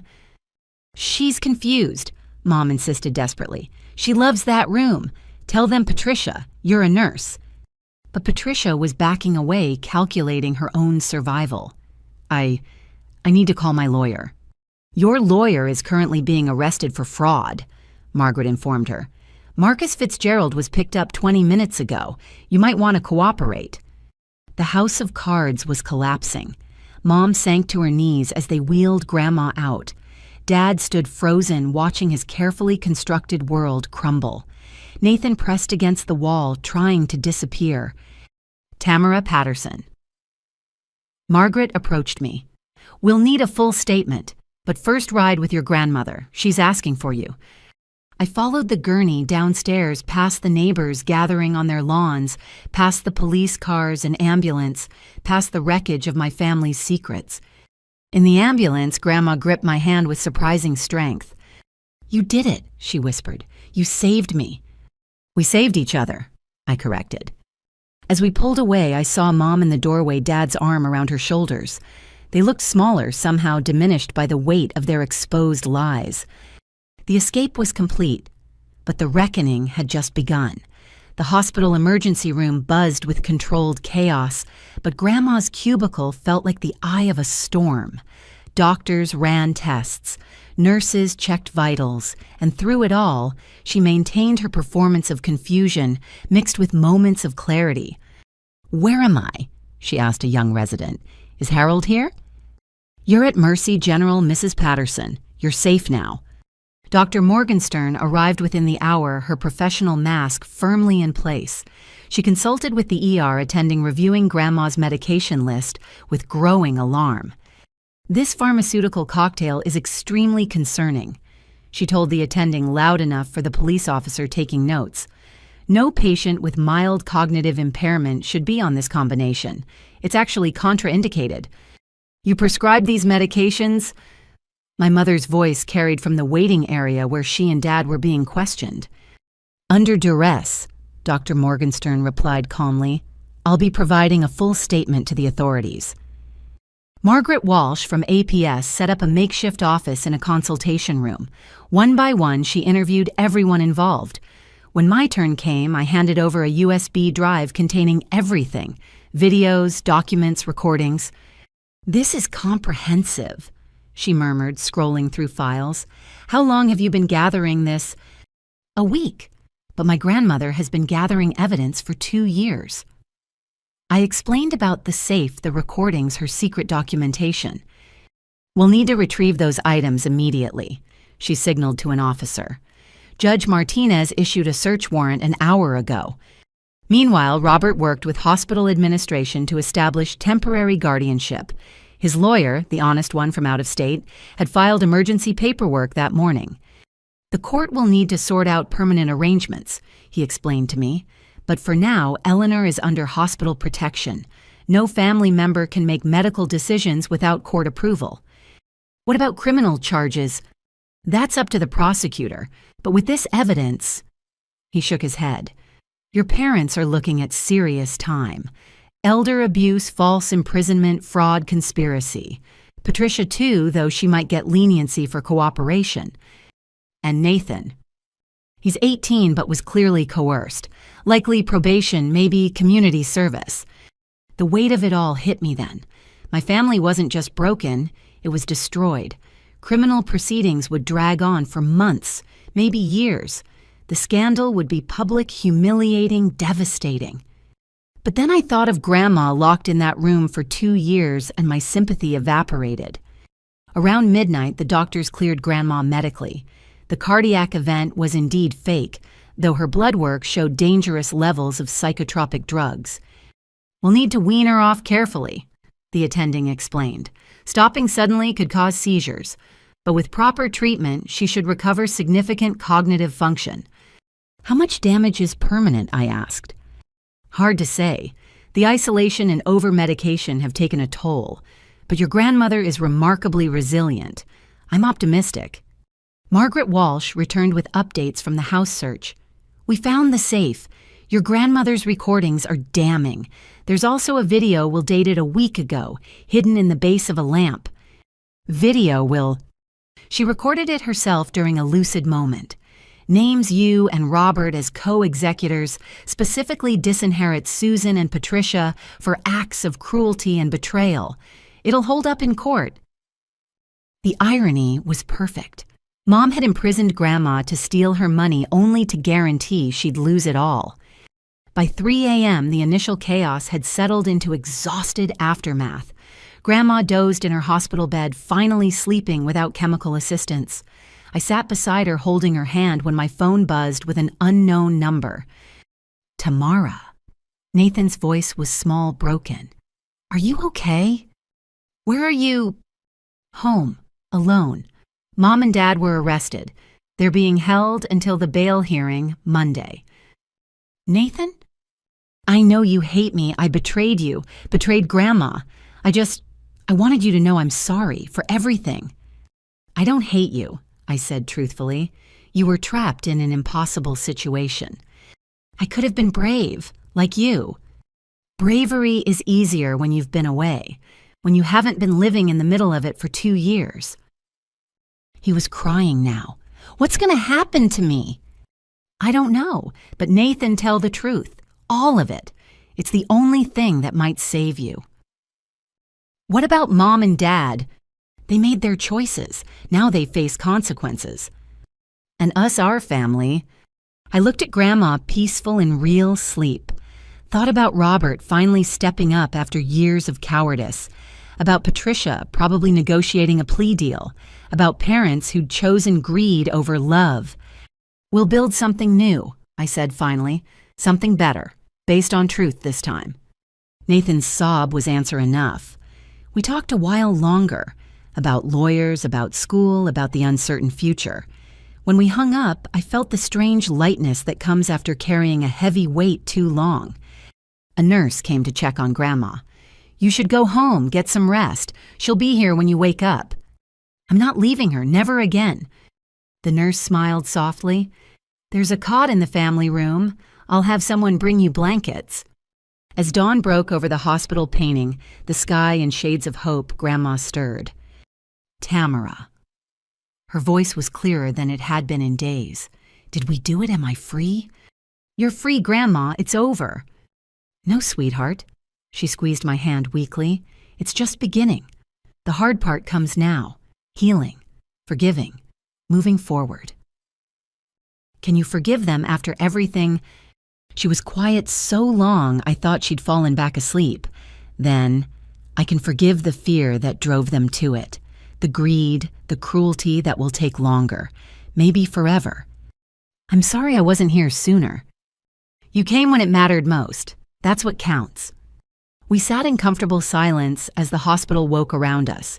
Soon there would be more police interviews, legal proceedings, media attention. The Patterson family scandal would be gossip fodder for months. But for now, in this quiet moment, we were just grandmother and granddaughter, survivor and rescuer. Two women who'd fought a battle against family darkness and emerged into the light. It wasn't a happy ending, too much damage for that, but it was a just ending. And sometimes that's the best you can hope for. The call to 911 had started an avalanche that buried the lies. Now came the slow work of digging out truth from the rubble building, something new on cleared ground. Grandma was free. The rest we'd figure out together. Monday morning arrived with a CNN news van parked outside the hospital. The Patterson family scandal had gone national. Prominent family fakes mother's death in $1 million fraud scheme. Reporters camped in the lobby until security established a protective perimeter around Grandma's room. The prosecutor, Janet Collington, was a sharp woman in her 50s who took no nonsense from anyone. She met with Robert and me in a hospital conference room, spreading case files across the table like battle plans. "Your evidence is overwhelming," she began. "The recordings alone would convict, but combined with the financial documentation, the medical records, the witness testimony, your parents are looking at 15 to 20 years. That seems harsh, I said, surprising myself. For imprisoning an elderly woman for 2 years, for systematic elder abuse, for stealing millions. She raised an eyebrow. If anything, it's lenient. Robert nodded grimly. What about plea deals? Patricia's lawyer is already negotiating. She'll testify against Susan and Daniel in exchange for reduced charges, maybe 5 years out in 3 with good behavior. And Marcus. The Bar Association is moving for immediate disbarment. Criminal charges include conspiracy fraud and falsifying legal documents. He's looking at 10 years minimum. The numbers felt surreal. Years of human life reduced to legal calculations. But then I remembered Grandma's 2 stolen years and hardened my resolve.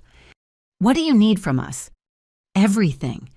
Every detail, every conversation, every moment of doubt. The defense will try to paint this as a loving family overwhelmed by caregiving. We need to show the calculated cruelty. We spent hours building the prosecution's case. Timelines established evidence, cataloged witness lists, prepared. By noon, my head throbbed from reliving the past week's discoveries. The bail hearing that afternoon was a media circus. I stayed with Grandma, but Robert attended and reported back. Bail denied for both Susan and Daniel, flight risk and danger to the victim. Patricia got house arrest with an ankle monitor. How did they look? Broken. Your mother cried through the entire hearing. Your father just stared at his hands. I felt a twinge of something, not sympathy exactly, but recognition of their humanity. They were still my parents, even if they'd forfeited the right to that relationship. Grandma, meanwhile, was improving daily. The doctors had stabilized her medication withdrawal, and her mind grew clearer with each passing hour. Physical therapy helped with the muscle weakness from 2 years of confinement. Speech therapy addressed the lingering effects of over-sedation. "I want to go home," she announced Wednesday morning. "Which home?" I asked. "Your house is complicated right now." "I know. Crime scene tape and reporters. Robert showed me pictures." She patted my hand. "I meant a new home. Somewhere without ghosts." Margaret Walsh had been working on placement options. Several high-end assisted living communities had offered spaces eager for the positive publicity of helping Eleanor Patterson. But Grandma had other ideas. "I want an apartment," she declared. "Small, manageable, with help available but not hovering. I've been locked up enough." "Grandma, you need care." "I need freedom. We'll hire help, proper help this time, but I make my own choices." It was hard to argue with that. Robert found a senior community with independent living apartments and graduated care options. Grandma could have her freedom with safety nets in place. The financial untangling took weeks. Forensic accountants traced the stolen money through offshore accounts and shell companies. Most was recovered, though legal fees would devour a portion. "I still want to establish the research foundation," Grandma told her new lawyer, "but with changes." "What kind of changes?" "Provisions for family, not Susan or Patricia. They forfeited that right. But Nathan and Tamara shouldn't suffer for their parents' sins. And programs for families dealing with elder care. Support systems so desperation doesn't lead to crime." "That's generous, considering." "That's practical. Punishment without understanding breeds more tragedy." Nathan's situation resolved better than expected. The judge, reviewing his cooperation and age during most of the conspiracy, sentenced him to 2 years probation and 300 hours of community service at elder care facilities. "I want to make amends," he told me after court. "Really understand what I participated in. It won't be easy, seeing other elderly people knowing what you allowed." "I know, but I need to face it." College was a question mark for him now. The scandal made him infamous on campus, but Grandma quietly paid his tuition, insisting education was the path to redemption. 2 months later, Susan and Daniel's trial began. I testified for 3 days, every word feeling like another nail in their coffin. Mom watched me from the defendant's table, her eyes pleading for understanding I couldn't give. The defense tried everything. Loving daughter overwhelmed by mother's decline. Devoted couple trying to honor confused wishes. Even claims that Grandma had agreed to the arrangement then forgotten. But the evidence was insurmountable. Grandma's recordings played in court, her clear voice documenting the deception as it happened.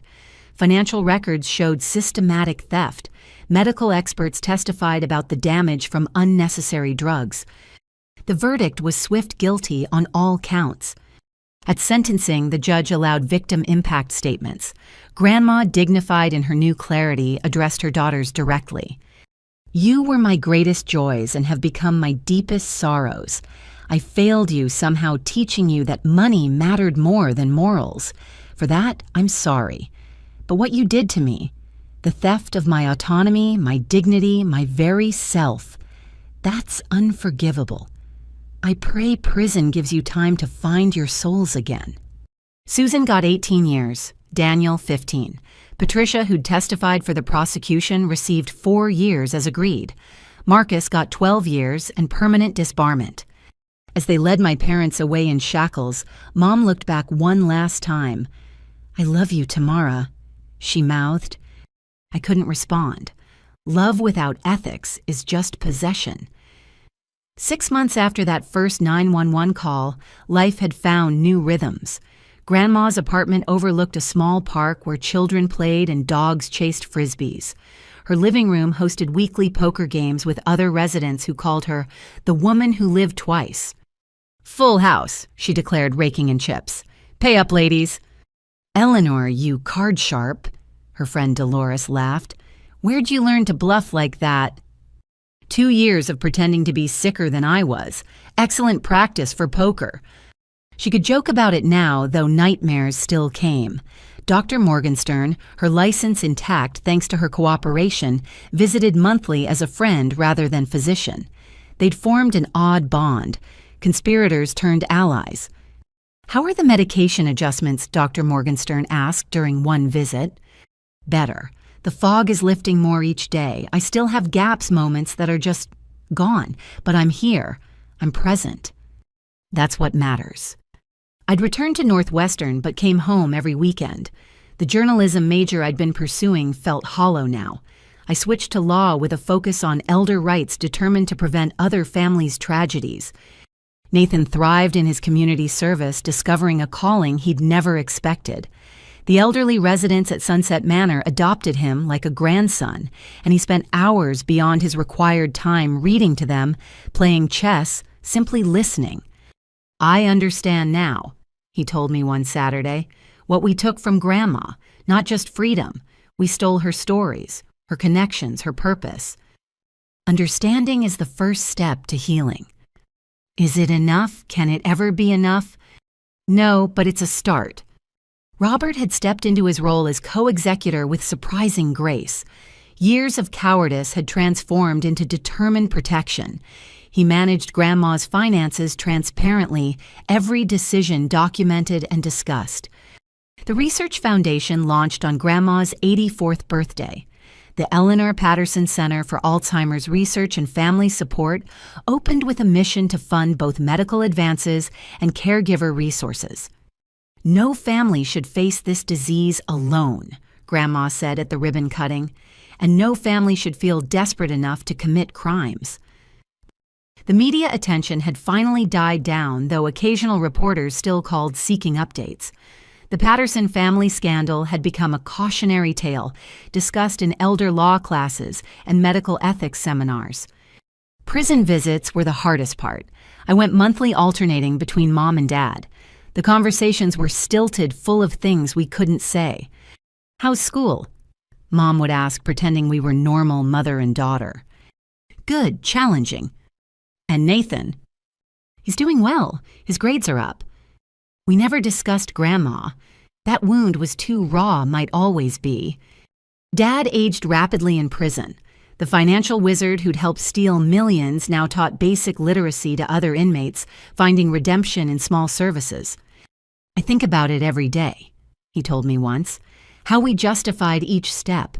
How evil can wear the mask of love. Was any of it real love? I thought so, but love doesn't imprison. I see that now." Patricia served her time quietly working in the prison medical ward. Letters came occasionally full of apologies and self-reflection. Maybe someday forgiveness would be possible. Not yet. A year after the escape, Grandma hosted Thanksgiving in her apartment. Just her Robert, Nathan, and me. A small gathering, but genuine. "I'm thankful for truth," she said, raising her glass of sparkling cider. "Painful as it's been." To truth, we echoed. The empty chairs at the table spoke volumes. Family torn apart by greed, slowly rebuilding on healthier foundations. Would Susan and Daniel ever join us again? Could trust resurrect after such betrayal? "I've been thinking," Grandma said over pumpkin pie, "about forgiveness." We waited silently. Not for them. Not yet. But for myself. I need to forgive myself for the mother I was. For teaching them money mattered so much, for being blind to what my wealth was creating. "Grandma, you didn't make them criminals." "No, but I didn't teach them to be better. That's my burden to carry." After dinner, she showed us photo albums from happier times. Susan and Patricia as children, gap-toothed smiles and matching dresses. Family vacations before money poisoned everything. Daniel young and Ernest before ambition corrupted him. "They weren't always monsters," she said softly. "Remember that. People are more than their worst choices." As I left that night, she pulled me aside. "Thank you," she whispered. for being brave when everyone else was weak, for saving me. You saved yourself, Grandma. You survived 2 years of hell and came out fighting. We saved each other. That's what family should do. The drive back to campus gave me time to reflect on the journey, from that first locked door to this moment of fragile peace. Justice had been served, but at tremendous cost.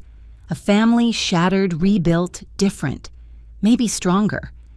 My phone buzzed with a text from Nathan. Visited Mom today. She asked about you. I think she's starting to understand what she did. Understanding was progress. Accountability was essential, but redemption that remained to be seen. The Patterson family scandal would forever be our history, but it didn't have to be our future. Grandma had shown us that. You could imprison a body, but not a spirit determined to be free. As for me, I had my own path now. Law school advocacy ensuring no grandmother suffered what mine had endured. The money that had corrupted my parents would fund protection for others. Sometimes the greatest justice isn't punishment, it's prevention. Making sure the tragedy ends with you. Grandma was free. My parents were paying their debt. Nathan and I were finding our way. Robert had discovered courage. Even Patricia was seeking redemption. Broken things can heal, just never quite the same shape as before. But different doesn't mean worse. Sometimes it means stronger at the mended places. The bedroom that had been a prison was just a room now. The family that had schemed was scattered but surviving. And the grandmother who'd been erased had written herself back into existence, her story a warning and inspiration both. Some secrets are too terrible to keep. Some love is too twisted to honor, and sometimes calling 911 is the most loving act of all. Eleanor Patterson lived. Despite everything, because of everything she lived. Free and fierce and teaching us all that survival is its own form of victory. The rest was just beginning. Have you ever faced a situation where family loyalty conflicted with doing what's right? How did you handle the impossible choice between protecting loved ones and protecting victims? Please share your thoughts in the comments below. Your story might help someone facing their own family crisis find the courage to act. If this story moved you, please like and subscribe to hear more powerful narratives about family's justice and the courage to do what's right. And share this with someone who might need to hear that it's never too late to break free from toxic family secrets. Thank you for listening to Grandma's story. May we all find the strength to choose truth over comfort, justice, over loyalty and freedom over family, when those families forget that love means protection, not possession. Remember, you are never too young to be brave, never too old to be saved, and never too trapped to reach for help. Until next time, stay strong and speak truth.